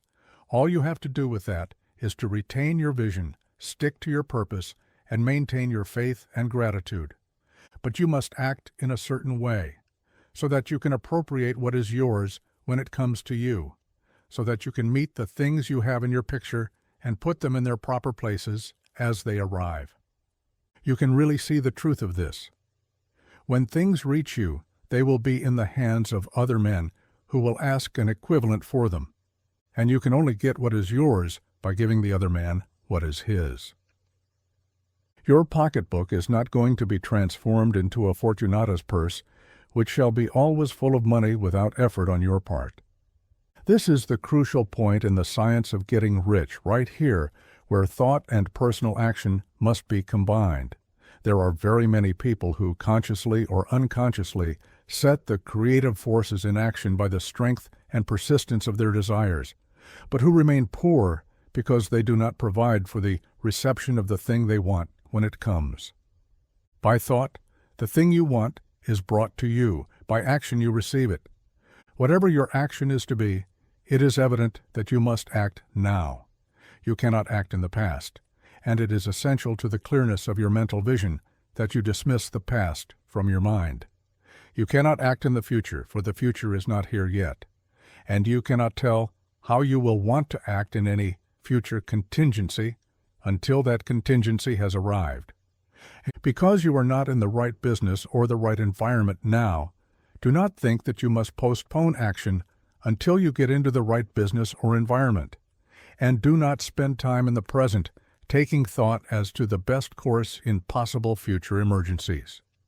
Have faith in your ability to meet any emergency when it arrives. If you act in the present with your mind on the future, your present action will be with a divided mind and will not be effective. Put your whole mind into present action. Do not give your creative impulse to original substance and then sit down and wait for results. If you do, you will never get them. Act now. There is never any time but now, and there never will be any time but now. If you are ever to begin to make ready for the reception of what you want, you must begin now. And your action, whatever it is, must most likely be in your present business or employment, and must be upon the persons and things in your present environment. You cannot act where you are not. You cannot act where you have been, and you cannot act where you are going to be. You can act only where you are. Do not bother as to whether yesterday's work was well done or ill done. Do today's work well. Do not try to do tomorrow's work now. There will be plenty of time to do that when you get to it. Do not try, by occult or mystical means, to act on people or things that are out of your reach. Do not wait for a change of environment before you act. Get a change of environment by action. You can so act upon the environment in which you are now as to cause yourself to be transferred to a better environment. Hold with faith and purpose the vision of yourself in the better environment, but act upon your present environment with all your heart and with all your strength and with all your mind. Do not spend any time in daydreaming or castle building. Hold to the one vision of what you want and act now. Do not cast about seeking some new thing to do or some strange, unusual, or remarkable action to perform as a first step toward getting rich. It is probable that your actions, at least for some time to come, will be those you have been performing for some time past. But you are to begin now to perform these actions in the certain way, which will surely make you rich. If you are engaged in some business and feel that it is not the right one for you, do not wait until you get into the right business before you begin to act. Do not feel discouraged or sit down and lament because you are misplaced. No man was ever so misplaced, but that he could not find the right place, and no man ever became so involved in the wrong business, but that he could get into the right business. Hold the vision of yourself in the right business, with the purpose to get into it, and the faith that you will get into it and are getting into it, but act in your present business. Use your present business as the means of getting a better one, and use your present environment as the means of getting into a better one. Your vision of the right business, if held with faith and purpose, will cause the Supreme to move the right business toward you, and your action, if performed in the certain way, will cause you to move toward the business. If you are an employee or wage earner and feel that you must change places in order to get what you want, do not project your thought into space and rely upon it to get you another job. It will probably fail to do so. Hold the vision of yourself in the job you want, while you act with faith and purpose on the job you have, and you will certainly get the job you want. Your vision and faith will set the creative force in motion to bring it toward you, and your action will cause the forces in your own environment to move you toward the place you want. In closing this chapter, we will add another statement to our syllabus. There is a thinking stuff from which all things are made, and which, in its original state, permeates, penetrates, and fills the interspaces of the universe. A thought in this substance produces the thing that is imaged by the thought. Man can form things in his thought, and, by impressing his thought upon formless substance, can cause the thing he thinks about to be created. In order to do this, man must pass from the competitive to the creative mind. He must form a clear mental picture of the things he wants, and hold this picture in his thoughts with the fixed purpose to get what he wants, and the unwavering faith that he does get what he wants, closing his mind to all that may tend to shake his purpose, dim his vision, or quench his faith. That he may receive what he wants when it comes, man must act now upon the people and things in his present environment. Chapter 12. Efficient Action. You must use your thought as directed in previous chapters, and begin to do what you can do where you are. And you must do all that you can do where you are. You can advance only by being larger than your present place, and no man is larger than his present place who leaves undone any of the work pertaining to that place. The world is advanced only by those who more than fill their present places. If no man quite filled his present place, you can see that there must be a going backward in everything. Those who do not quite fill their present places are dead weight upon society, government, commerce, and industry. They must be carried along by others at a great expense. The progress of the world is retarded only by those who do not fill the places they are holding. They belong to a former age and a lower stage or plane of life, and their tendency is toward degeneration.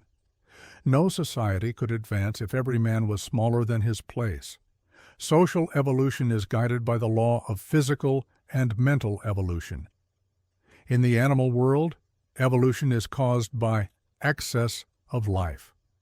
When an organism has more life than can be expressed in the functions of its own plane, it develops the organs of a higher plane, and a new species is originated.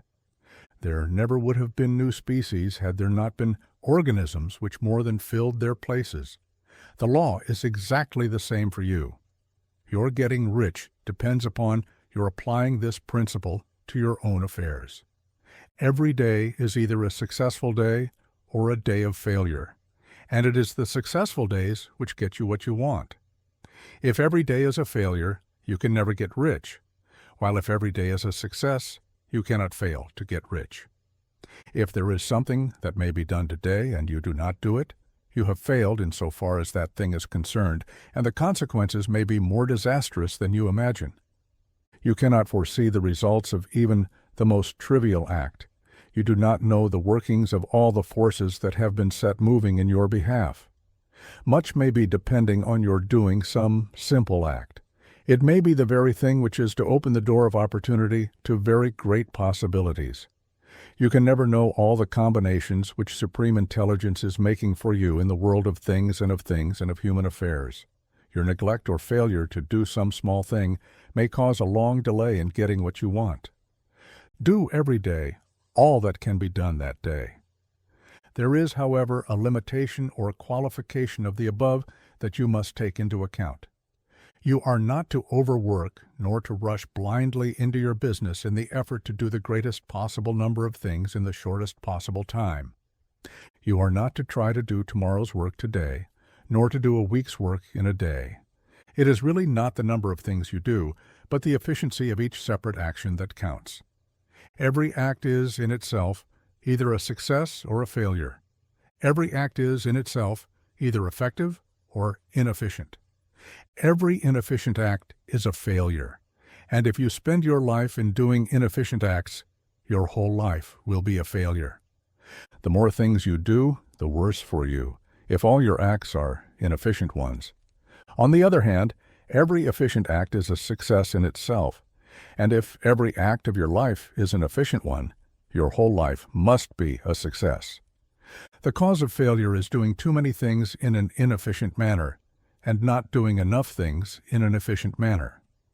You will see that it is a self-evident proposition that if you do not do any inefficient acts, and if you do a sufficient number of efficient acts, you will become rich. If now it is possible for you to make each act an efficient one, you see again that the getting of riches is reduced to an exact science, like mathematics. The matter turns, then, on the questions whether you can make each separate act a success in itself, and this you can certainly do. You can make each act a success, because all power is working with you, and all power cannot fail. Power is at your service, and to make each act efficient, you have only to put power into it. Every action is either strong or weak, And when everyone is strong, you are acting in the certain way which will make you rich. Every act can be made strong and efficient by holding your vision while you are doing it, and putting the whole power of your faith and purpose into it. It is at this point that the people fail who separate mental power from personal action. They use the power of mind in one place and at one time, and they act in another pace and at another time. So their acts are not successful in themselves. Too many of them are inefficient. But if all power goes into every act, no matter how commonplace, every act will be a success in itself. And as in the nature of things, every success opens the way to other successes, your progress toward what you want and the progress of what you want toward you will become increasingly rapid. Remember that successful action is cumulative in its results. Since the desire for more life is inherent in all things, when a man begins to move toward larger life, more things attach themselves to him, and the influence of his desire is multiplied. Do every day all that you can do that day, and do each act in an efficient manner.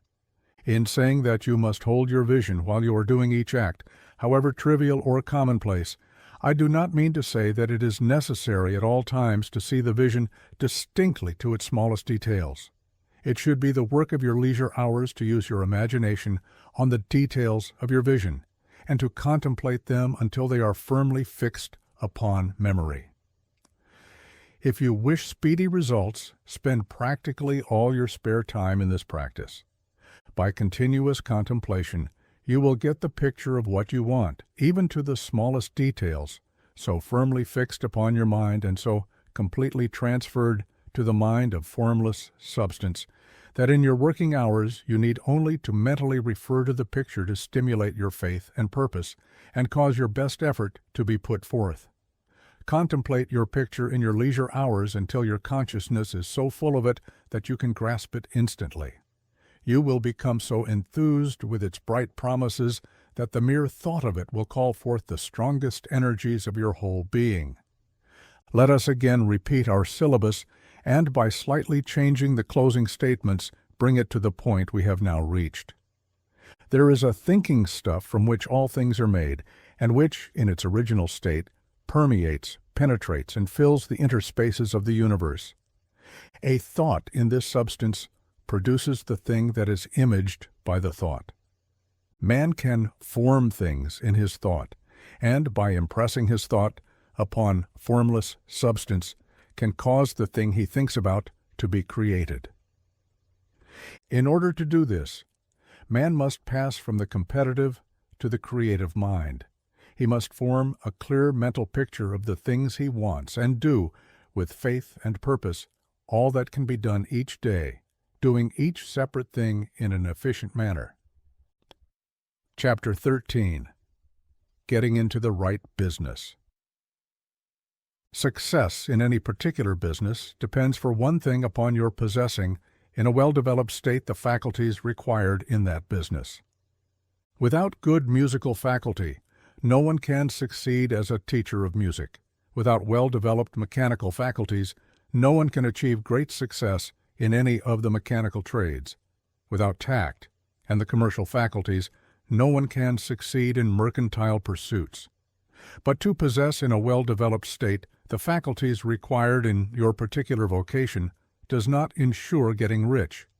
There are musicians who have remarkable talent and who yet remain poor. There are blacksmiths, carpenters, and so on, who have excellent mechanical ability, but who do not get rich. And there are merchants with good faculties for dealing with men who nevertheless fail. The different faculties are tools. It is essential to have good tools, but it is also essential that the tools should be used in the right way. One man can take a sharp saw, a square, a good plane, and so on, and build a handsome article of furniture. Another man can take the same tools and set to work to duplicate the article, but his production will be a botch. He does not know how to use good tools in a successful way.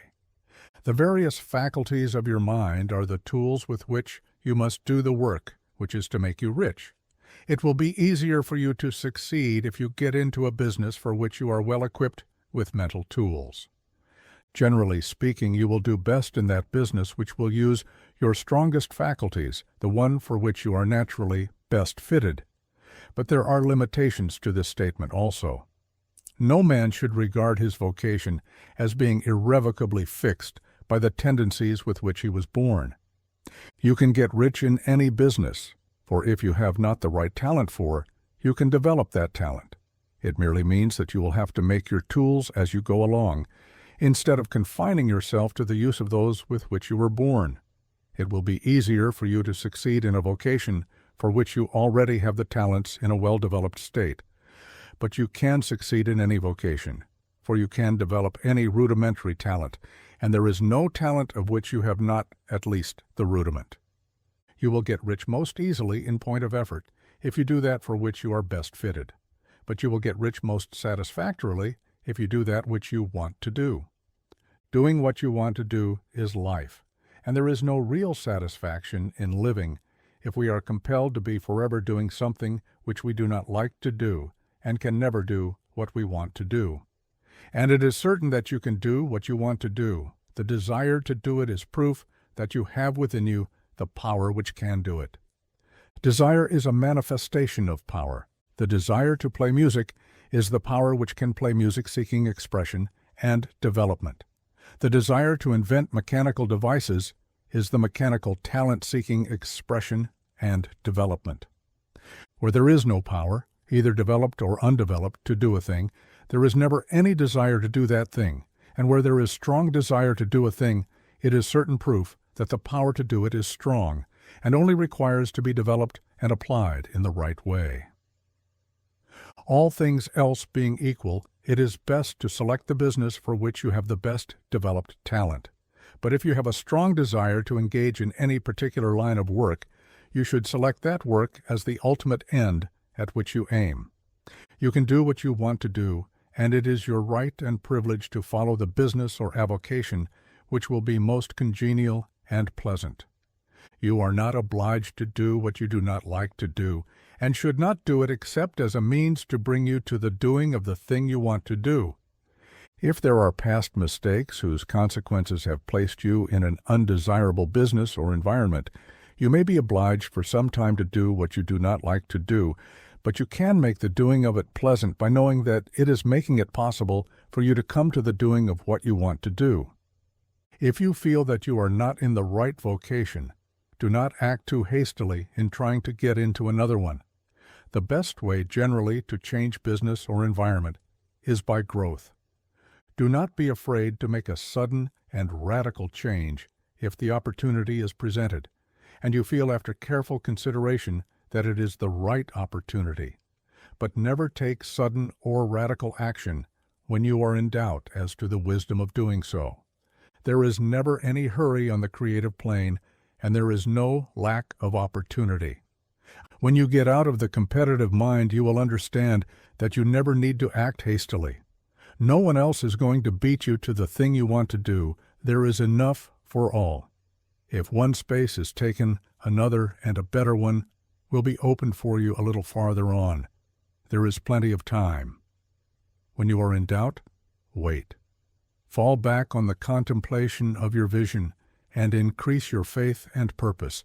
And by all means, in times of doubt and indecision, cultivate gratitude. A day or two spent in contemplating the vision of what you want, and in earnest thanksgiving that you are getting it, will bring your mind into such close relationship with the Supreme that you will make no mistake when you do act. There is a mind which knows all there is to know, and you can come into close unity with this mind by faith and the purpose to advance in life, if you have deep gratitude. Mistakes come from acting hastily, or from acting in fear or doubt, or in forgetfulness of the right motive, which is more life to all and less to none.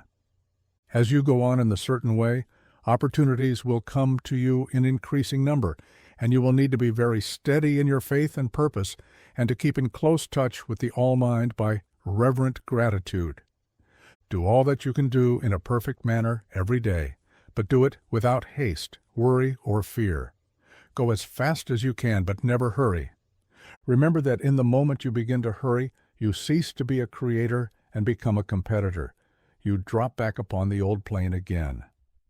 Whenever you find yourself hurrying, call a halt. Fix your attention on the mental image of the thing you want and begin to give thanks that you are getting it. The exercise of gratitude will never fail to strengthen your faith and renew your purpose. Chapter 14. The Impression of Increase. Whether you change your vocation or not, your actions for the present must be those pertaining to the business in which you are now engaged. You can get into the business you want by making constructive use of the business you are already established in, by doing your daily work in a certain way. And insofar as your business consists in dealing with other men, whether personally or by letter, the key thought of all your efforts must be to convey to their minds the impression of increase. Increase is what all men and all women are seeking. It is the urge of the formless intelligence within them, seeking fuller expression. The desire for increase is inherent in all nature. It is the fundamental impulse of the universe. All human activities are based on the desire for increase. People are seeking more food, more clothes, better shelter, more luxury, more beauty, more knowledge, more pleasure. Increase in something, more life. Every living thing is under this necessity for continuous advancement. Where increase of life ceases, dissolution and death set in at once. Man instinctively knows this, and hence he is forever seeking more. This law of perpetual increase is set forth by Jesus in the parable of the talents. Only those who gain more retain any. From him who hath not shall be taken away even that which he hath. The normal desire for increased wealth is not an evil or a reprehensible thing. It is simply the desire for more abundant life. It is aspiration. And because it is the deepest instinct of their natures, all men and women are attracted to him who can give them more of the means of life. In following the certain way as described in the foregoing pages, you are getting continuous increase for yourself, and you are giving it to all with whom you deal. You are a creative center from which increase is given off to all. Be sure of this, and convey assurance of the fact to every man, woman, and child with whom you come in contact. No matter how small the transaction, even if it be only the selling of a stick of candy to a little child, put into it the thought of increase, and make sure that the customer is impressed with the thought. Convey the impression of advancement with everything you do, so that all people shall receive the impression that you are an advancing man, and that you advance all who deal with you. Even to the people whom you meet in a social way, without any thought of business, and to whom you do not try to sell anything, give the thought of increase. You can convey this impression by holding the unshakable faith that you, yourself, are in the way of increase, and by letting this faith inspire, fill, and permeate every action. Do everything that you do in the firm conviction that you are an advancing personality, and that you are giving advancement to everybody. Feel that you are getting rich, and that in so doing you are making others rich and conferring benefits on all. Do not boast or brag of your success, or talk about it unnecessarily. True faith is never boastful. Wherever you find a boastful person, you find one who is secretly doubtful and afraid. Simply feel the faith and let it work out in every transaction. Let every act and tone and look express the quiet assurance that you are getting rich, that you are already rich. Words will not be necessary to communicate this feeling to others. They will feel the sense of increase when in your presence, and will be attracted to you again. You must so impress others that they will feel that in associating with you, they will get increase for themselves. See that you give them a use value greater than the cash value you are taking from them. Take an honest pride in doing this, and let everybody know it, and you will have no lack of customers. People will go where they are given increase, and the Supreme, which desires increase in all, and which knows all, will move toward you men and women who have never heard of you. Your business will increase rapidly, and you will be surprised at the unexpected benefits which will come to you. You will be able from day to day to make larger combinations, secure greater advantages, and to go on into a more congenial vocation if you desire to do so. But doing all this, you must never lose sight of your vision of what you want, or your faith and purpose to get what you want. Let me here give you another word of caution in regard to motives. Beware of the insidious temptation to seek for power over other men. Nothing is so pleasant to the unformed or partially developed mind as the exercise of power or dominion over others. The desire to rule for selfish gratification has been the curse of the world. For countless ages, kings and lords have drenched the earth with blood in their battles to extend their dominions, this not to seek more life for all, but to get more power for themselves. Today, the main motive in the business and industrial world is the same. Men marshal their armies of dollars and lay waste the lives and hearts of millions in the same mad scramble for power over others. Commercial kings, like political kings, are inspired by the lust for power. Jesus saw in this desire for mastery the moving impulse of that evil world he sought to overthrow. Read the 23rd chapter of Matthew and see how he pictures the lust of the Pharisees to be called master, to sit in the high places, to domineer over others, and to lay burdens on the backs of the less fortunate. And note how he compares this lust for dominion with the brotherly seeking for the common good to which he calls his disciples. Look out for the temptation to seek for authority, to become a master, to be considered as one who is above the common herd, to impress others by lavish display, and so on. The mind that seeks for mastery over others is the competitive mind, and the competitive mind is not the creative one. In order to master your environment and your destiny, it is not at all necessary that you should rule over your fellow men. And indeed, when you fall into the world struggle for the high places, you begin to be conquered by fate and environment, and your getting rich becomes a matter of chance and speculation. Beware of the competitive mind. No better statement of the principle of creative action can be formulated than the favorite declaration of the late Golden Rule, Jones of Toledo: "What I want for myself, I want for everybody." Chapter 15. The Advancing Man. What I have said in the last chapter applies as well to the professional man and the wage earner as to the man who is engaged in mercantile business, no matter whether you are a physician, a teacher, or a clergyman. If you can give increase of life to others and make them sensible of the fact, they will be attracted to you, and you will get rich. The physician who holds the vision of himself as a great and successful healer and who works toward the complete realization of that vision with faith and purpose, as described in former chapters, will come into such close touch with the source of life that he will be phenomenally successful. Patients will come to him in throngs.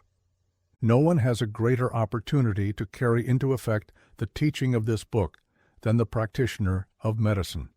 It does not matter to which of the various schools he may belong, for the principle of healing is common to all of them, and may be reached by all alike. The advancing man in medicine, who holds to a clear mental image of himself as successful, and who obeys the laws of faith, purpose, and gratitude, will cure every curable case he undertakes, no matter what remedies he may use. In the field of religion, the world cries out for the clergyman who can teach his hearers the true science of abundant life. He who masters the details of the science of getting rich, together with the allied sciences of being well, of being great, and of winning love, and who teaches these details from the pulpit, will never lack for a congregation.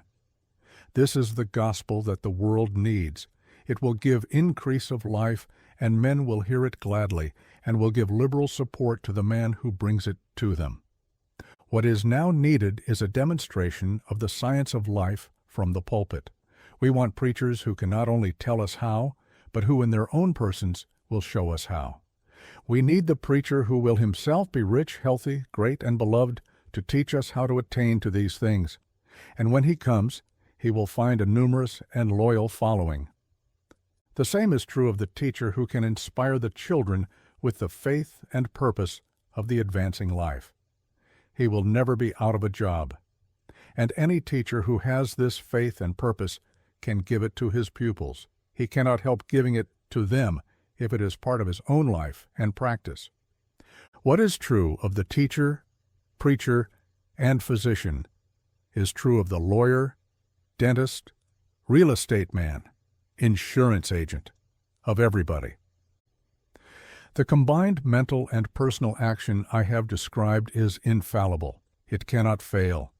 Every man and woman who follows these instructions steadily, perseveringly, and to the letter will get rich. The law of the increase of life is as mathematically certain in its operation as the law of gravitation. Getting rich is an exact science. The wage earner will find this as true of his case as of any of the others mentioned. Do not feel that you have no chance to get rich because you are working where there is no visible opportunity for advancement, where wages are small and the cost of living high. Form your clear mental vision of what you want and begin to act with faith and purpose. Do all the work you can do every day and do each piece of work in a perfectly successful manner. Put the power of success and the purpose to get rich into everything that you do. But do not do this merely with the idea of currying favor with your employer, in the hope that he, or those above you, will see your good work and advance you. It is not likely that they will do so. The man who is merely a good workman, filling his place to the very best of his ability and satisfied with that, is valuable to his employer. And it is not to the employer's interest to promote him. He is worth more where he is. To secure advancement, something more is necessary than to be too large for your place. The man who is certain to advance is the one who is too big for his place, and who has a clear concept of what he wants to be, who knows that he can become what he wants to be, and who is determined to be what he wants to be. Do not try to more than fill your present place with a view to pleasing your employer. Do it with the idea of advancing yourself. Hold the faith and purpose of increase during work hours, after work hours, and before work hours. Hold it in such a way that every person who comes in contact with you, whether foreman, fellow workman, or social acquaintance, will feel the power of purpose radiating from you, so that everyone will get the sense of advancement and increase from you. Men will be attracted to you, and if there is no possibility for advancement in your present job, you will very soon see an opportunity to take another job. There is a power which never fails to present opportunity to the advancing man who is moving in obedience to law. God cannot help helping you if you act in a certain way. He must do so in order to help himself. There is nothing in your circumstances or in the industrial situation that can keep you down. If you cannot get rich working for the Steel Trust, you can get rich on a 10-acre farm, and if you begin to move in the certain way, you will certainly escape from the clutches of the Steel Trust and get onto the farm or wherever else you wish to be. If a few thousands of its employees would enter upon the certain way, the Steel Trust would soon be in a bad plight. It would have to give its working men more opportunity, or go out of business. Nobody has to work for a trust. The trusts can keep men in so-called hopeless conditions only so long as there are men who are too ignorant to know of the science of getting rich or too intellectually slothful to practice it. Begin this way of thinking and acting, and your faith and purpose will make you quick to see any opportunity to better your condition. Such opportunities will speedily come, for the Supreme, working in all and working for you, will bring them before you. Do not wait for an opportunity to be all that you want to be. When an opportunity to be more than you are now is presented and you feel impelled toward it, take it. It will be the first step toward a greater opportunity. There is no such thing possible in this universe as a lack of opportunities for the man who is living the advancing life. It is inherent in the constitution of the cosmos that all things shall be for him and work together for his good, and he must certainly get rich if he acts and thinks in the certain way. So let wage-earning men and women study this book with great care and enter with confidence upon the course of action it prescribes. It will not fail. Chapter 16. Some Cautions and Concluding Observations. Many people will scoff at the idea that there is an exact science of getting rich. Holding the impression that the supply of wealth is limited, they will insist that social and governmental institutions must be changed before even any considerable number of people can acquire a competence. But this is not true. It is true that existing governments keep the masses in poverty, but this is because the masses do not think and act in the certain way. If the masses begin to move forward as suggested in this book, neither governments nor industrial systems can check them.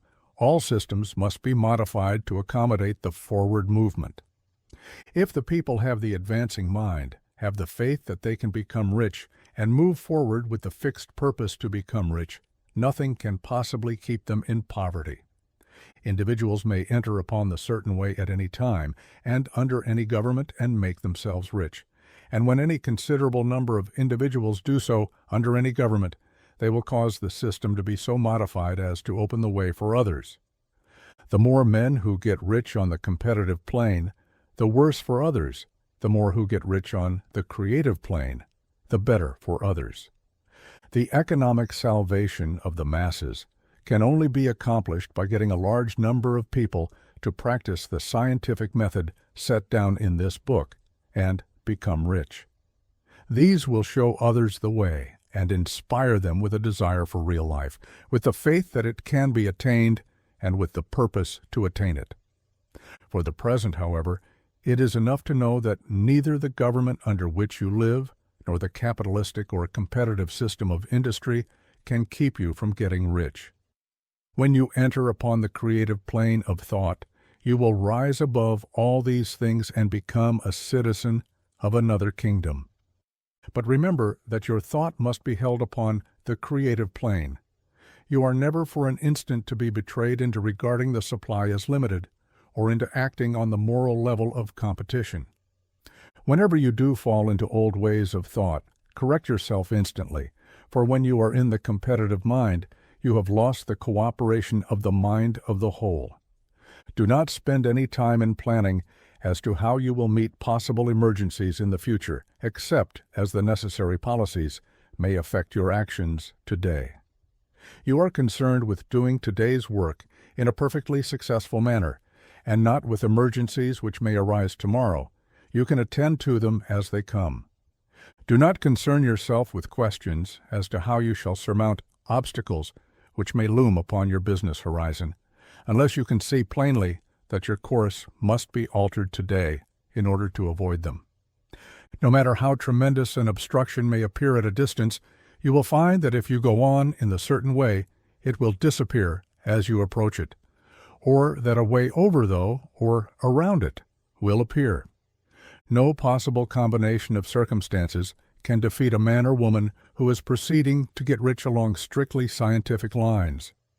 No man or woman who obeys the law can fail to get rich, any more than one can multiply 2 by 2 and fail to get 4. Give no anxious thought to possible disasters, obstacles, panics, or unfavorable combinations of circumstances. It is time enough to meet such things when they present themselves before you in the immediate present, and you will find that every difficulty carries with it the wherewithal for its overcoming.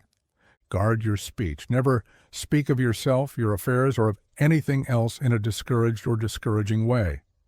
Never admit the possibility of failure or speak in a way that infers failure as a possibility.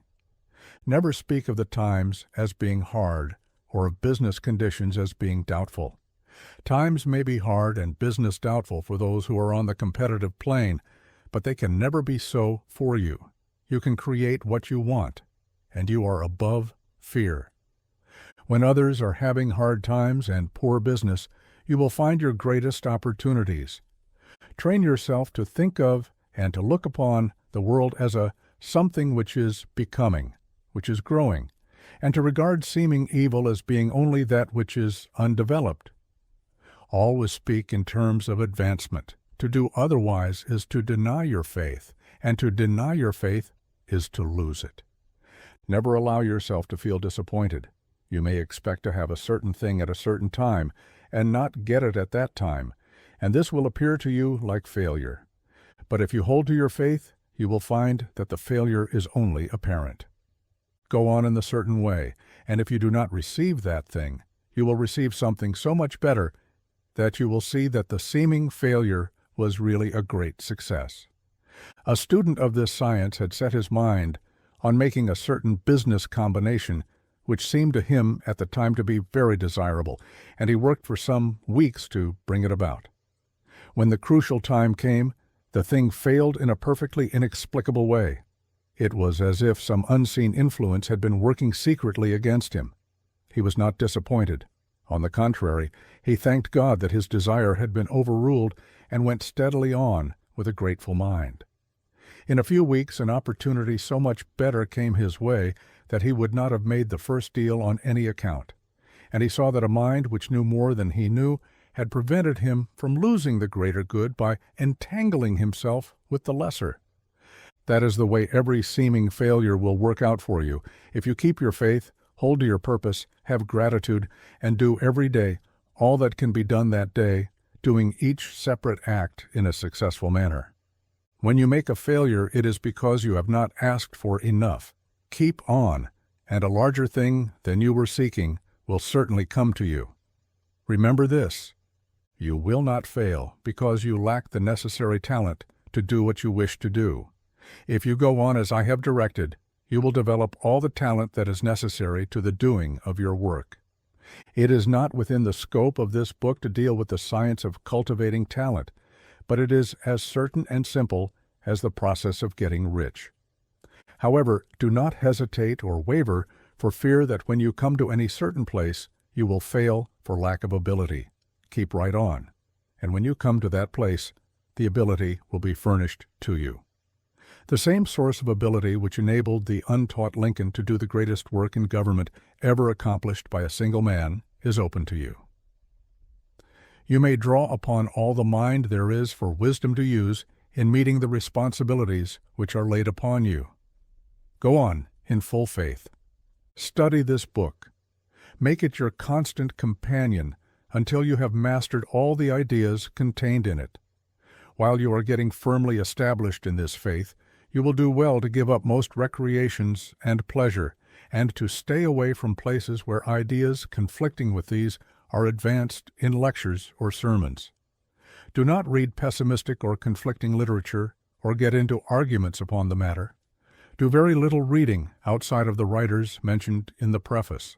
Spend most of your leisure time in contemplating your vision and in cultivating gratitude and in reading this book. It contains all you need to know of the science of getting rich, and you will find all the essentials summed up in the following chapter. Chapter 17. Summary of the Science of Getting Rich. There is a thinking stuff from which all things are made, and which, in its original state, permeates, penetrates, and fills the interspaces of the universe. A thought in this substance produces the thing that is imaged by the thought. Man can form things in his thought, and by impressing his thought upon formless substance, can cause the thing he thinks about to be created. In order to do this, man must pass from the competitive to the creative mind. Otherwise, he cannot be in harmony with the formless intelligence, which is always creative and never competitive in spirit. Man may come into full harmony with the formless substance by entertaining a lively and sincere gratitude for the blessings it bestows upon him.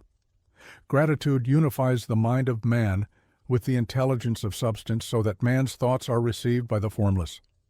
Man can remain upon the creative plane only by uniting himself with the formless intelligence through a deep and continuous feeling of gratitude. Man must form a clear and definite mental image of the things he wishes to have, to do, or to become, and he must hold this mental image in his thoughts, while being deeply grateful to the Supreme that all his desires are granted to him. The man who wishes to get rich must spend his leisure hours in contemplating his vision, and in earnest thanksgiving that the reality is being given to him. Too much stress cannot be laid on the importance of frequent contemplation of the mental image, coupled with unwavering faith and devout gratitude. This is the process by which the impression is given to the formless, and the creative forces set in motion. The creative energy works through the established channels of natural growth and of the industrial and social order. All that is included in his mental image will surely be brought to the man who follows the instructions given above, and whose faith does not waver. What he wants will come to him through the ways of established trade and commerce. In order to receive his own when it shall come to him, man must be active, and this activity can only consist in more than filling his present place. He must keep in mind the purpose to get rich through the realization of his mental image. And he must do, every day, all that can be done that day, taking care to do each act in a successful manner. He must give to every man a use value in excess of the cash value he receives, so that each transaction makes for more life. And he must so hold the advancing thought that the impression of increase will be communicated to all with whom he comes in contact. The men and women who practice the foregoing instructions will certainly get rich, and the riches they receive will be in exact proportion to the definiteness of their vision, the fixity of their purpose, the steadiness of their faith, and the depth of their gratitude. The end.